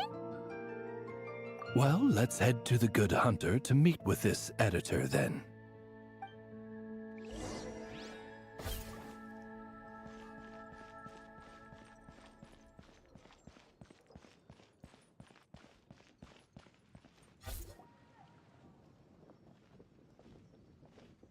Alright, let's see who lucked out and got this free trip to Mondstadt. Wait, you're Shing. Oh, Genyu's editor, Onodera. Traveler, thank you for all you've done for us in the past. I come here today with a commission from Lady Yai, with which I'd like your help, should you be willing. Oh, and might I ask who this person dressed like Princess Fischl is? You have the pleasure of speaking to our eminent person, Fischl, Prinzessin de Vertalang. Mein Fräulein means to say that her name is Fischl, and that she is most pleased to meet you. Yep, this is Fischl. She's a reliable adventurer, and she's here to help. Yeah, I, kinda got that the first time. Since thou hast learned my name, understand this. To speak it is to be absolved. Praise it, therefore, and thou shalt earn thine salvation. Mein Fräulein means to say, she... Ah, I see. I completely concur, milady. Remembering names is simply basic etiquette. And if you might lend me succor in solving this problem, I shall indeed praise your names to the heavens above. As many times as necessary, in fact. You understood Fischl language before Oz could even finish translating. Well, let's get down to brass tacks then. Now, have you heard of the author Mr. Nine? He's famous for writing the legend of the Shattered Halberd. Flowers. What was that, mein Fräulein? Flowers for Princess Fischl. That's what Mr. Nine is actually famous for. Mein Fräulein means to say, even should the creator be cold and unmoving, the Prinzessin and her immer Nachtreich's resplendence might yet compel them to weep. Well, sure. The author of Flowers for Princess Fischl, Mr. Nine. He sent a letter from Nodcry asking for help, and he seems to be in bad shape. So ask the Adventurers Guild or a local mercenary to find him. Seems pretty simple to Paimon.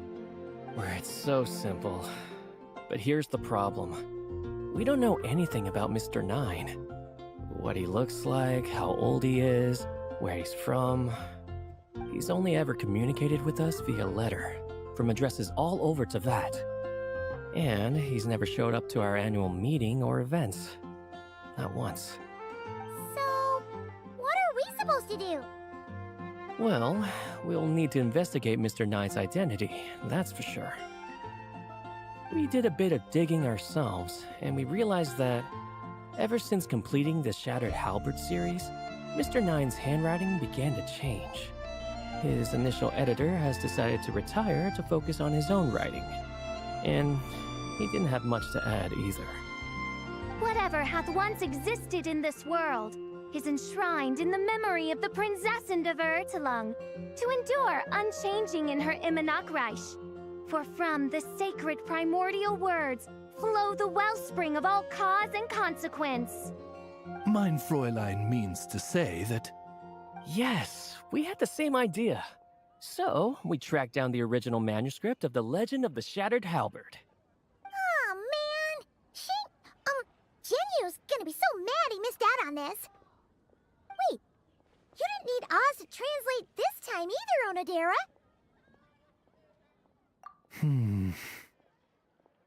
Osvaldo Hafnavines, hast thou perceived something?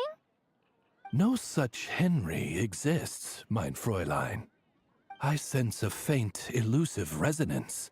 Something akin to the magnetic field, gravitational force, and threads of cause and effect that surround you, mein Fräulein. Isn't that interesting? Well, in the end, our only takeaway was that the design and craftsmanship of the paper point to it coming from Qingce Village in Liyue. Huh. Could Mr. Nine be from Liyue then? No, wait. If we're talking authors from Qingce Village specifically... No, it couldn't be. Could it? Chong the Ninth? Ah, I've heard of him. He won a Best New Author Award for the first apprentice of Guhua. It matters not. Though the Saint of Tears and the Saint of Atonement perform manifold labors on divergent principles, their power flows but from a single source. Mr. Onodera, if you please. Wait, Oz? It's great that you trust Onodera and all, but we're still in the dark over here. You speak true, mein Prinzessin. Even if Chong the Ninth doesn't turn out to be Mr. Nine, he's still an author, and he could have had contact with him. I think it's a good place to start. Yeah. Well, either way, I appreciate the help. I'm counting on you.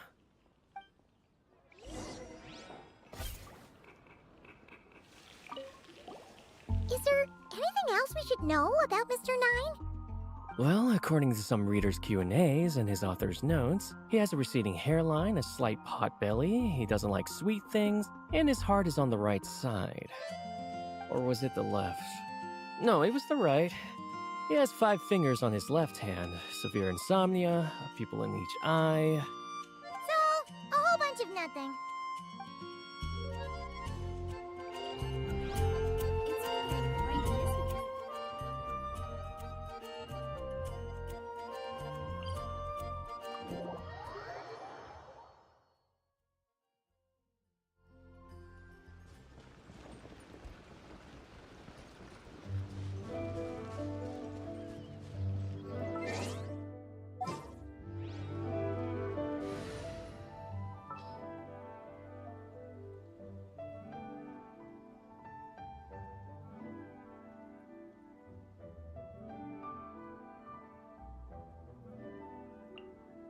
In the name of the Prinzessin!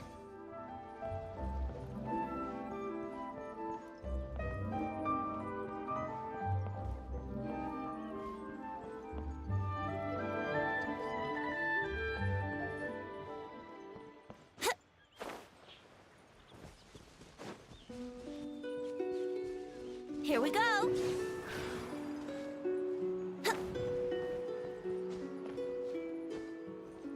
Huh? Huh.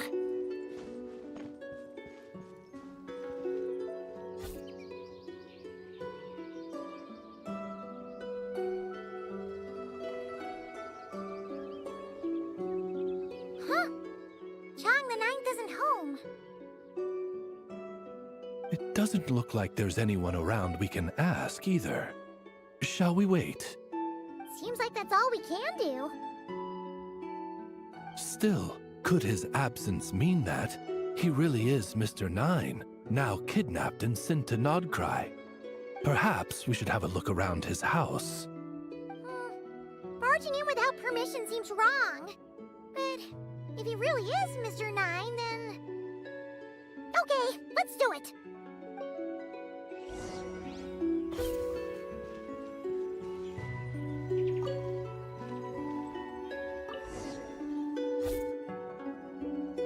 Just seems like a bunch of ordinary stuff. Nay, I, the Prinzessin, have beheld the mystery of the universe enshrined in these specks of dust. What hath been revealed is the very fount of wisdom. Ever does it flow toward the shores of truth. Mein Fräulein means to say, she thinks this is a clue.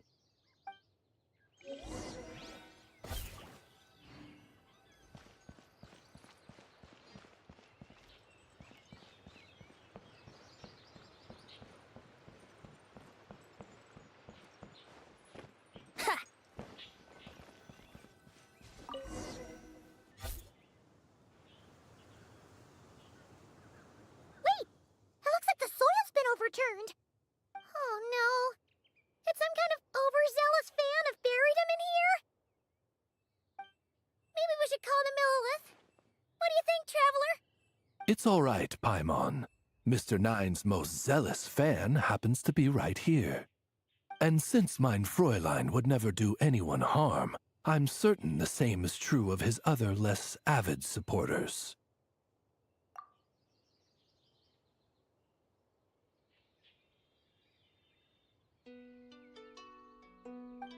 What is the meaning of this?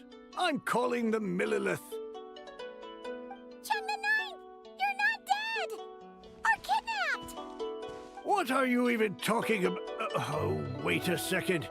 You're the ones who came here with that young lad from the Guhua clan. Yes, I remember. I'm guessing this is a misunderstanding then. The question still stands, though. What are you doing digging around my house? Oh, well, actually, we just wanted to know if you've ever written under the pen name Mr. Nine. What? Not even a whole bucket of hallucinogenic mushrooms could make me that delusional. No. If I were Mr. Nine, why in the world would I enter all those writing competitions? To what? Demolish the competition from the shadows? Yes, doing a real bang-up job, aren't I? My submission's never even been selected. The classic archetype of the boy hero is outdated. That's the kind of critique I get. Even opening with a plot twist or disguising your hero as a fool is falling out of fashion. Modern readers are drawn to the boundless imagination and innovative world-building character of Mr. Nine's works. Good point. Besides, if I were Mr. Nine, I would have come clean the minute First Apprentice of Guhua won that award. What? That old beggarly Chong the Ninth is Mr. Nine? No, there must be some mistake. What a sight that would have been. Yeah, and when we were here with Xingqiu that one time, you talked up the legend of the Shattered Halberd a lot. If you were the one who wrote it, that'd be like Jean complimenting herself for being a good knight. It just doesn't add up. In any case, while this gentleman isn't the Mr. Nine we're looking for, I sense something of interest on his person. It's a peculiar signature, The same threads of fate I sensed on you, mein Fräulein, and on the manuscript. I believe the traces are related to Mr. Nine, and it appears I can track them. Hey, that's perfect! Once we head to Nockride, you should be able to find Mr. Nine, no problem then. But back to the signature. What were you doing before this, Chong the Ninth? Oh, well, I ran out of manuscript paper, so I went to buy some. I'm particular about that kind of thing. Creation of literature demands the highest quality. Ah, no wonder. Mr. Nine uses the very same type for his manuscripts. Huh, that explains it. Thanks, Chong the Ninth. We should get going. I'm not quite sure what I did, but you're welcome, I suppose. Farewell, creator of another world. Though I must say, the laws and narratives thou hast ordained can scarce compare to the dream dust sedimented in the Immenachreich. Mein Fräulein means to say, your writing isn't... I mean, mein Fräulein offers her thanks.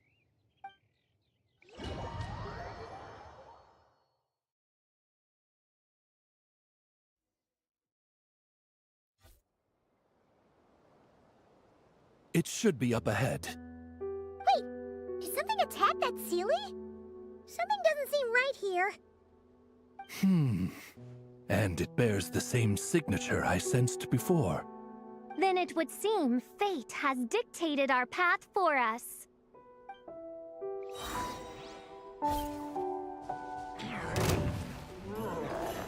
Shadow Raven! Everybody stand! Fate is upon you! Let me scribe. Time for takeoff.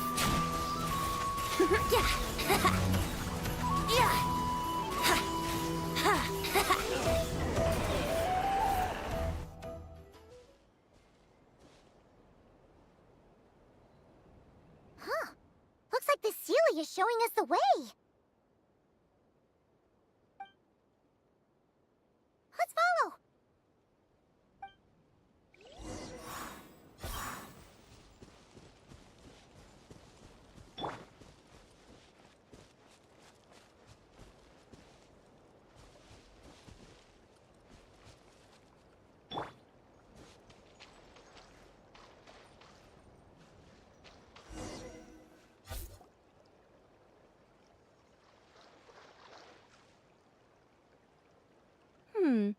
What are you doing here?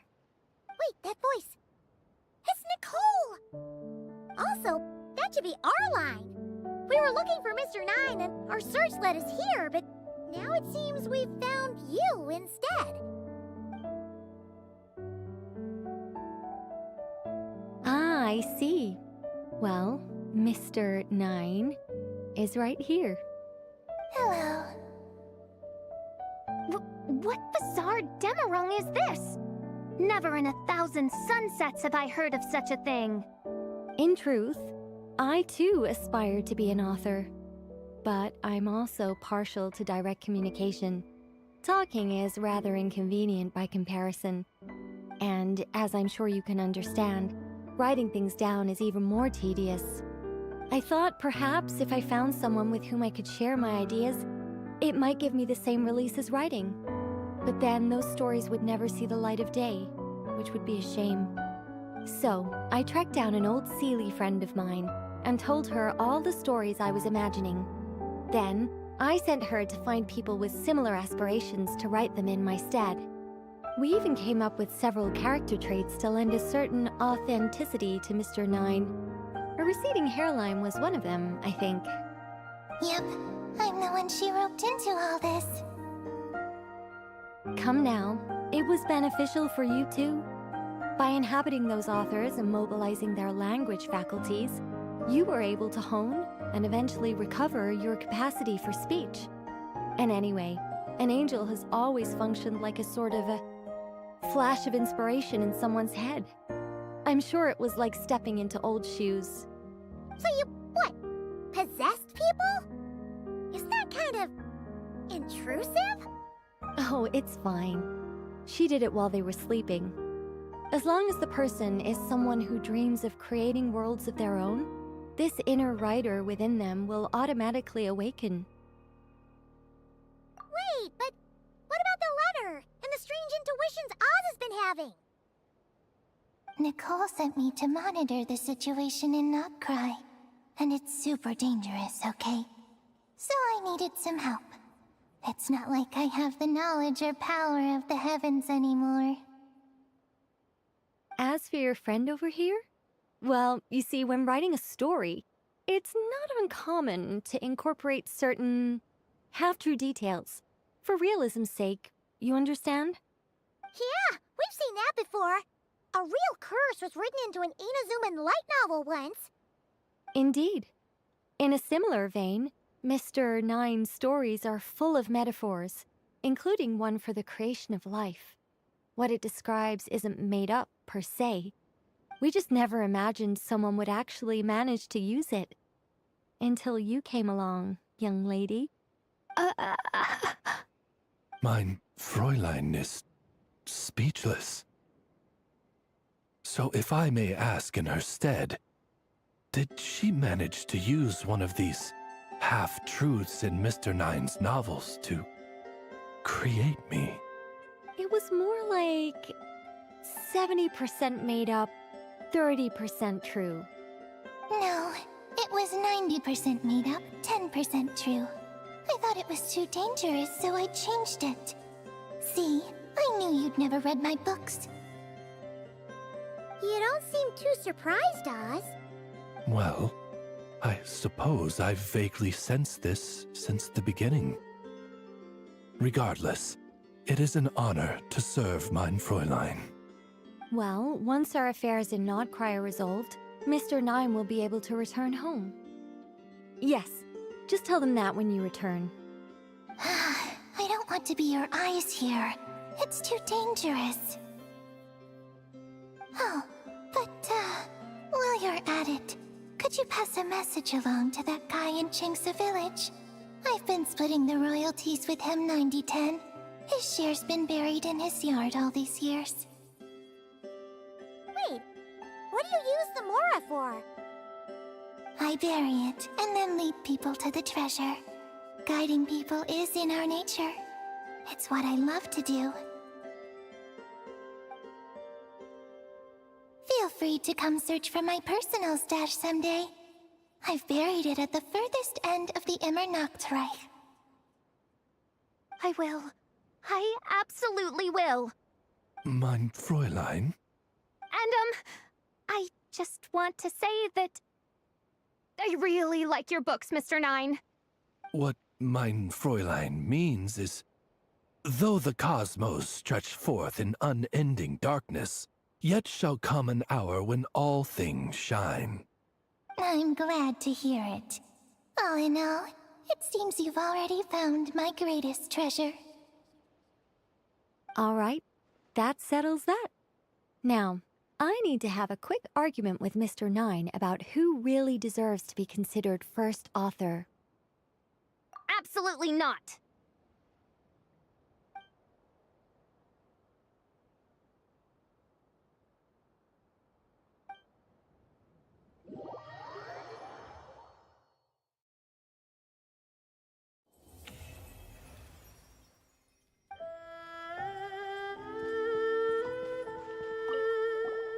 Oh, that's right. Just channel Mr. Nine. How would he write this particular essay? Hey, Chang the Ninth! We have something for you! Oh? What is... What? Where did all this Mora come from? About that. So, the thing is... Right. Mr. Nine really admires your work, so he decided to fund your writing career. Wait, what? So, channeling Mr. Nine actually worked. I can't believe it!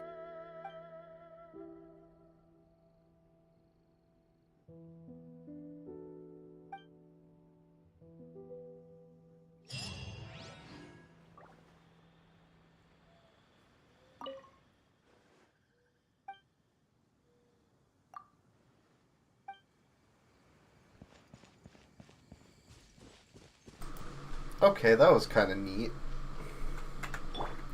So now what does she do? I think she makes a shield now?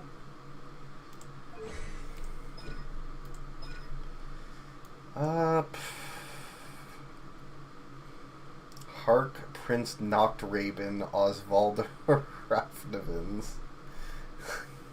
God, of course they can't write the description in normal... Okay.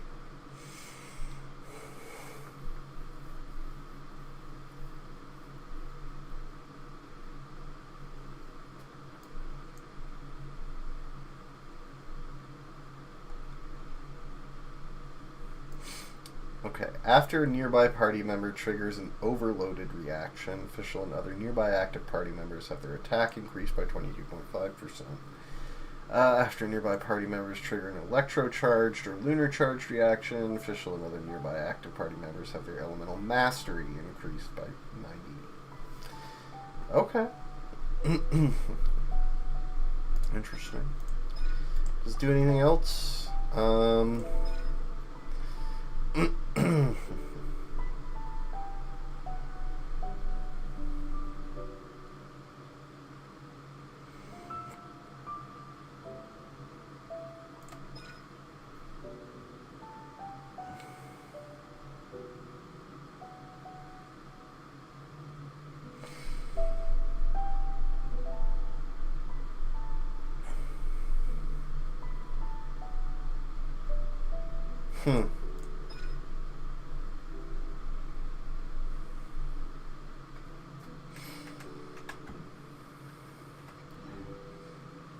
So I guess the like orb effect was not a shield, but a buff.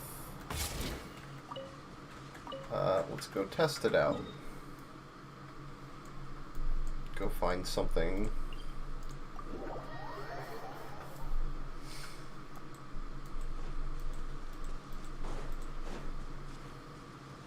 Oz, reveal thy delves into destiny.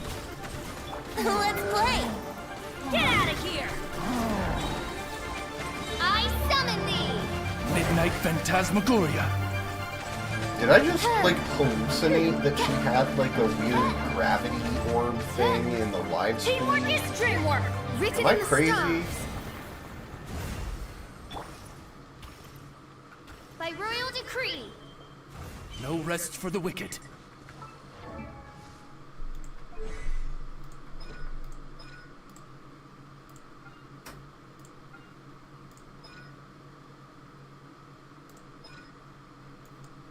I think I might have imagined that.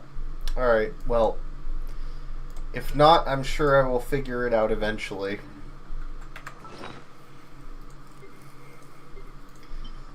Yeah, I can see how Durin's an enabler for all of these, but... I really want Alice. I really want to get Alice. I don't think I have enough to level Klee. I created another universe and founded paradise. For I, Fischl, and the Prinzessin der Verirrt...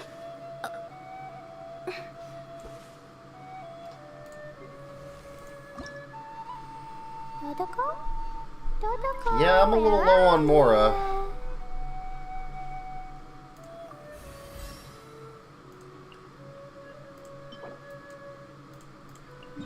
Okay, let's go do this real quick. I'll just do... I don't know, a little bit.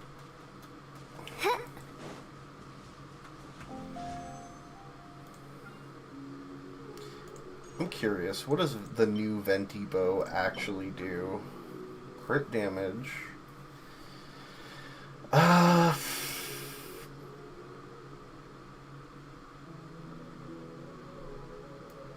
3 seconds after leaving combat, normal elemental skill and burst is increased by 60%. While in combat, this damage bonus will decrease by 10% per second until it reaches 0%. When the equipping character's normal attacks, E-skills, or bursts hit an opponent, the damage bonus for the corresponding damage type is increased by 10%. until it reaches 60.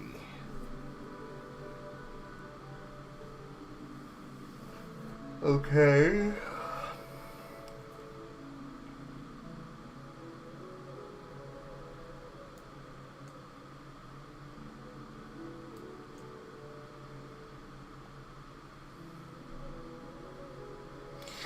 Additionally, when the party possesses Hex or Eye Secret Right, when the equipping character's normal attacks, elemental skills, or bursts, damage bonus for all these damage types is increased by 20% instead.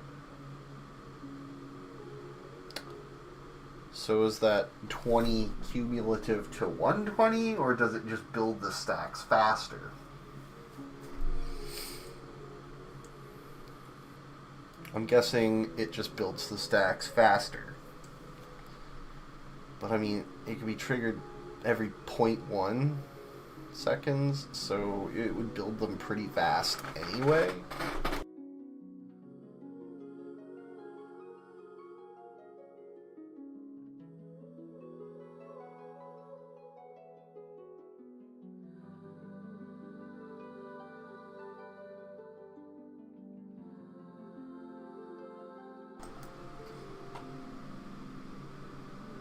So it seems like you just start out with the buff, and then you need to, like, maintain the buff by rotating through skill effects.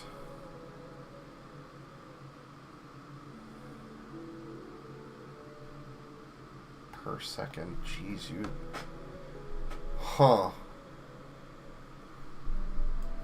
I mean, that is a huge damage bonus, admittedly. So, like, having 100% uptime on 60% would be insane, but it does feel like it's not designed for him to be on board for that long.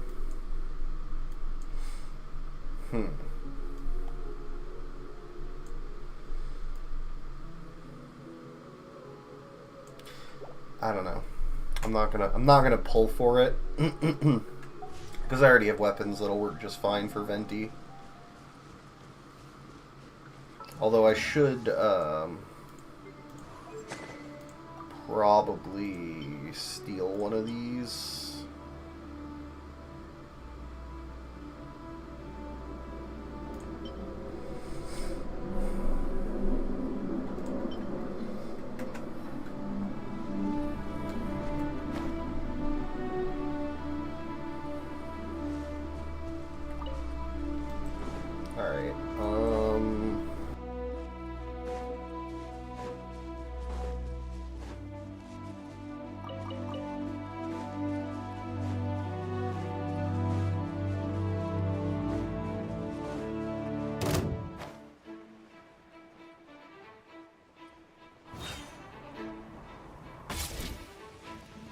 Shadows of Fate, think you can get away? Yahoo! Oz, reveal thyself! Yeah, let's play! Let me scry! Wings of darkness! Come, 7! I'm going in! Wouldn't gliding be faster? Time for takeoff! How rude!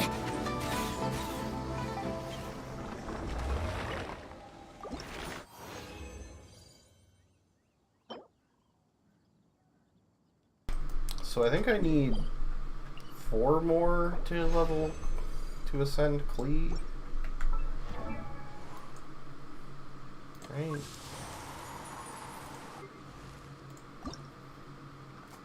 Oh, no, I need... Okay.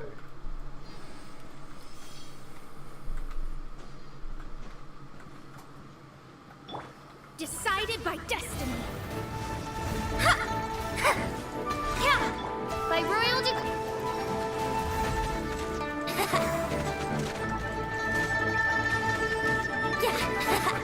Here we go! Get out of here! Shadows of Fate! Everybody stand back! Think you can get away?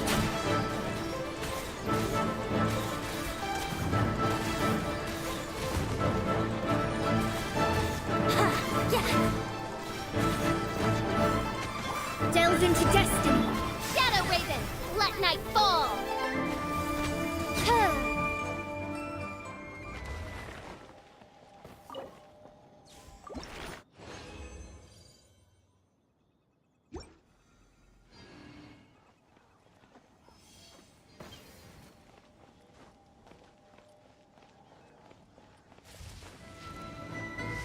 Oz, reveal thyself! Fate is upon you! Ha! I'm going in! Time for takeoff. Ha! Ha! Yeah! Yeah!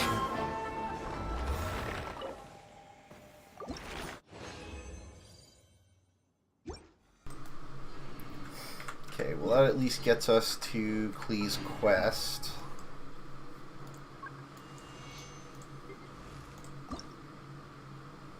Dodoko? Dodoko, epic?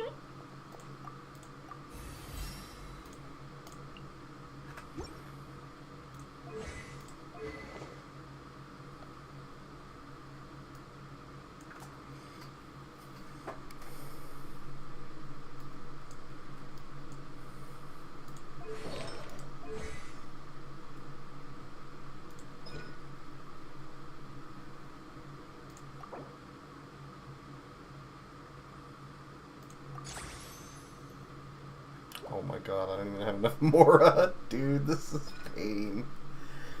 Alright,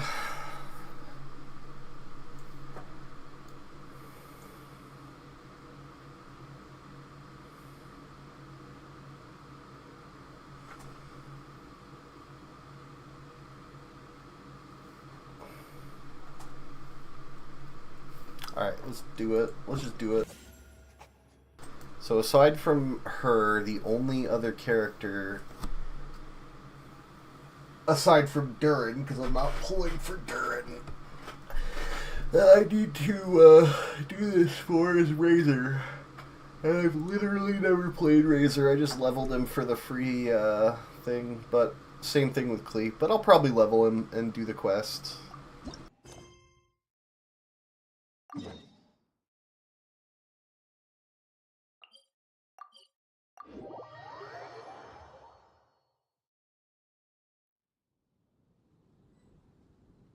The Great Mage's Journey of Trials. Okay.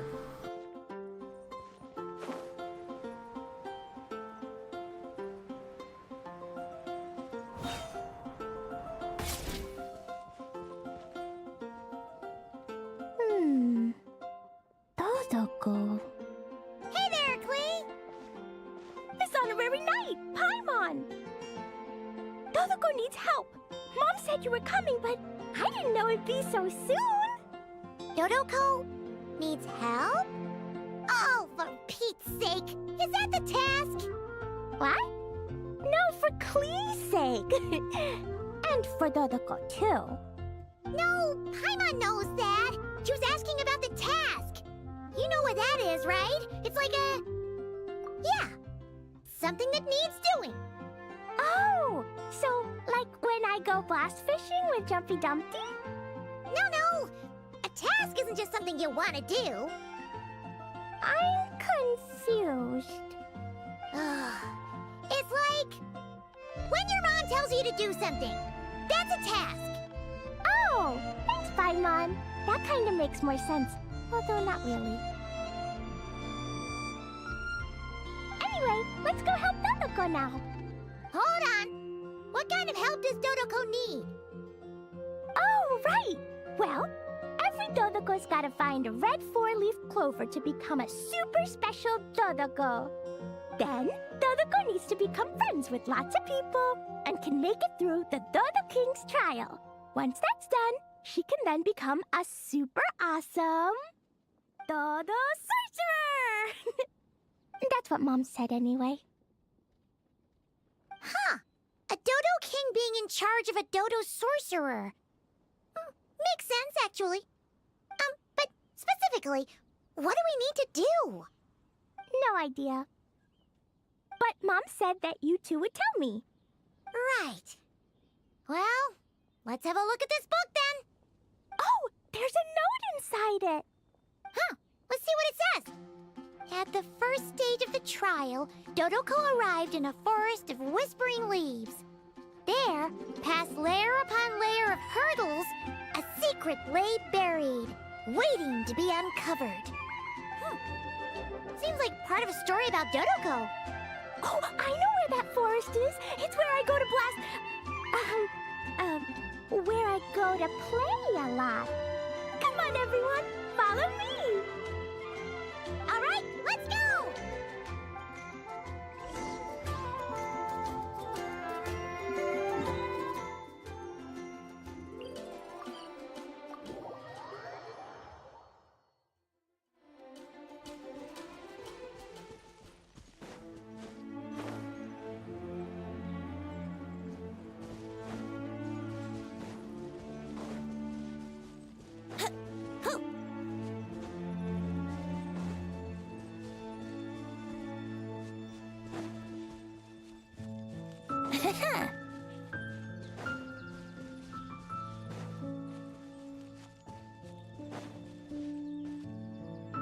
What's with all the weird stuff around here?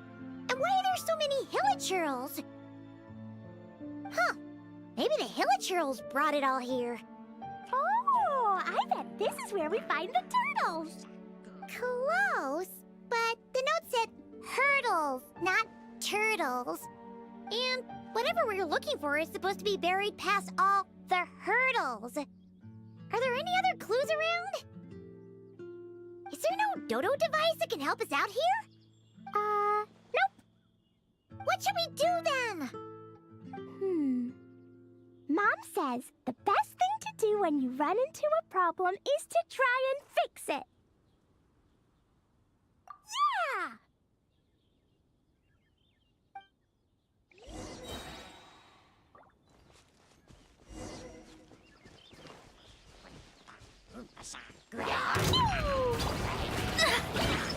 Written in the stars. Shadows of fate. Think you can get away? Brace yourselves. Sparks and flash! Jumpy Dumpty go!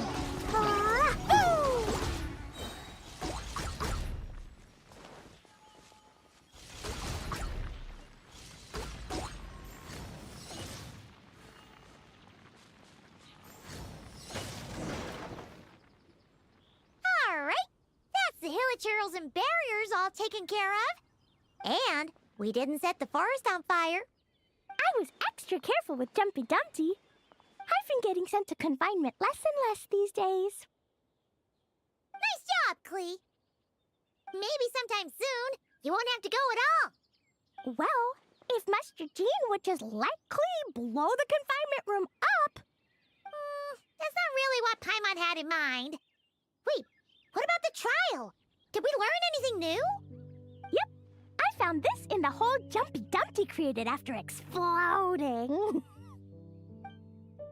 Huh! Another note! Yup. And it's Mom's handwriting again. Now then, Dodoko may or may not have blasted all the hurdles away, though the most direct approach is sometimes the most elegant one. Either way, thus did Dodoko make it to the second stage of the trial, which, coincidentally, was also the final stage. Even the most energetic of children need to pace themselves after all. So, Dodoko proceeded to the banks of a lake of fallen stars, passed the final trial, and obtained her reward. But could things really be that simple? Huh. A lake of fallen stars. That must be Starfell Lake! Let's go see what we can find! Alright! Paimon's super curious about what this reward's gonna be. Fingers crossed for some kind of awesome treasure!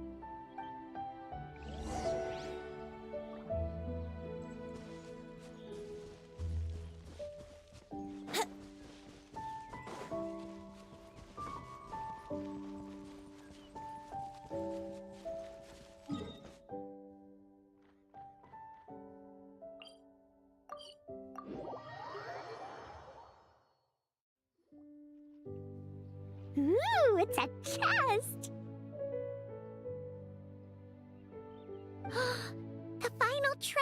inside this thing! You got it! Me and Dodoko will get it open, no problem! Whoa, wait a second! Monsters incoming! They want to steal Dodoko's treasure, I just know it! Let's kick them out! Then we can open the box.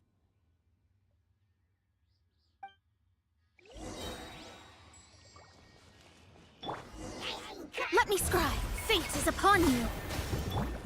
Time for takeoff. Blow them all up! Boing, boing, boing!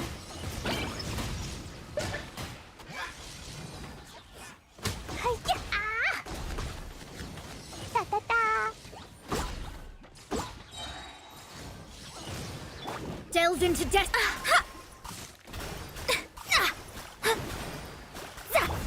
Everybody stand! Phew! That's that! To know it implied things wouldn't be that simple. Guess it was because of those monsters. But that means we passed the trial! Yep! Now then, let's check out what's in this box! Oh, it's... A tiny hat? A hat for Dodoko! In the Dodo clan, only the awesomest and bestest Dodokos in the land can earn the acknowledgement of the Dodo King. Their job is to help out and protect all the other Dodokos so the Dodo King gives them a special hat. That way, the other Dodokos will recognize them and know who they can go to for help. Oh, so now your Dodoko is one of these special Dodokos with a hat. Exactly. The hat makes Dodoko a Dodo sorcerer now. She can use special spark magic to help even more people. Klee? The Knights have informed me about explosions being heard from the forest outside the city. Miss Anarunai, Paimon, a little help, please. That's because we cleared out a hilichurl camp over there, and a bunch of slimes, too. Plus, we were working on Klee's task. That's right. And as for the fish over here? I might have blasted them, but because there were monsters in the lake, I didn't do it on purpose. It's not like those other times. I see. I take it those other times were on purpose then? They weren't not on purpose. I noticed the destroyed camp on the way here, and I saw the monsters fleeing along the shore of Starfell Lake. Am I correct in assuming that's all the damage, Traveler? Yeah, you know Paimon. Clearing out monsters with a single punch. Ha! She's just awesome like that. Klee. Come with me. Let's head back. Oh, is it confinement for Klee again? Well, the Traveler's vouching for you, so I suppose your punishment will just have to be a meal at the Good Hunter. You've been out and about all day. I'm sure you must be hungry. You're the best, Master Jean. You two are more than welcome to join as well. Awesome! Paimon's been craving some sweet madame.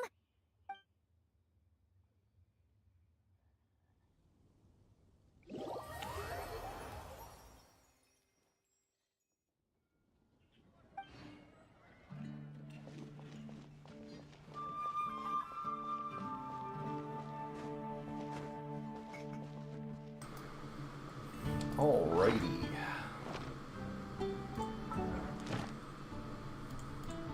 Who's this? Oh.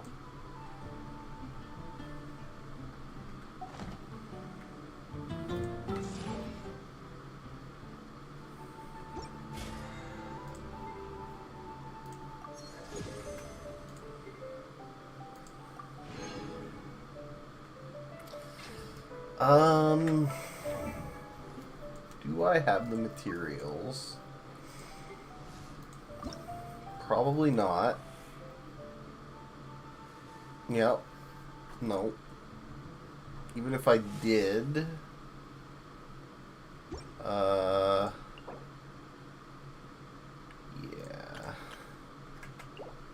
Alright. That was kind of cool. That was kind of fun to do all those little side quests, unlock that stuff. I'll have to, like, build out the characters more, and, I do plan on doing Razor, now that he's been buffed and all that. I think it's probably worth trying it out. It's just gonna take some time to get the resources to build all the characters. And I mean, yeah, I could borrow weapons and stuff from other characters. I really don't like doing that because, like, every time I do that, I inevitably forget, oh, I put this weapon on this character and this artifact set on this character whenever I'm doing endgame stuff. And it's just like, or I could just build the weapons. It takes longer, but, like, then I don't ever have to worry about it again. So, like, there's only a few times where I would ever need to, like, change weapons around and stuff anyway, generally speaking, at this point on this account. But yeah, Mona is a character I've wanted to, like, build for a while. And now that there's, like, Hexer Eye buffs, like, I'm pretty excited about that. I'm definitely... Like, it would be nice to pull for Durin and enable them, but, I mean, we all know Alice is going to be Pyro, and she's going to be Hexer Eye, and even though it's probably going to be a while before she comes out... Yeah, oh, that's true, Yehoda's on banner too. It's pretty unlikely. Yeah, I don't even have 5 pulls. What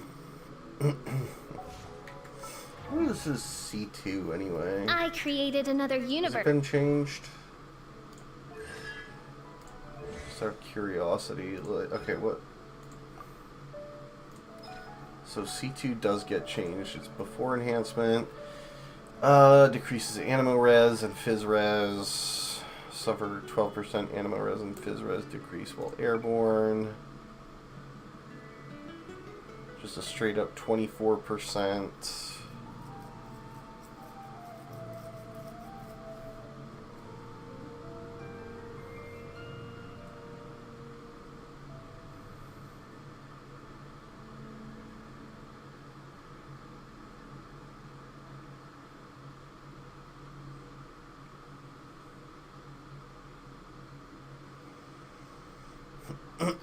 So, wow, there's a 25% chance whenever his normal attacks hit to just reset his skill. Is that what I'm reading here? That's kind of wild. I mean, that's with C2. Oh, wait, no, okay.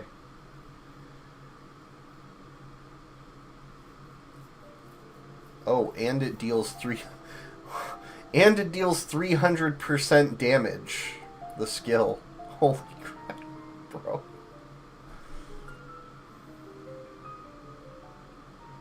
That's actually insane. Yeah, they brought the BARD back in a big way, for sure. Alright, well, I think I'm going to stop there because I got some stuff to do later this morning, and I kind of want to chill out for a bit. And I do want to check out more of this, or of the main story, and I'll probably just end up saving my pulls for... It would be nice to get, like, a copy of Yehoda.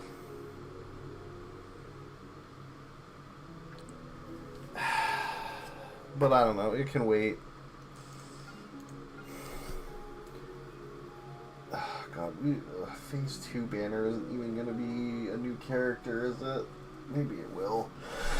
Oh, we'll see. I don't even remember if they announced it.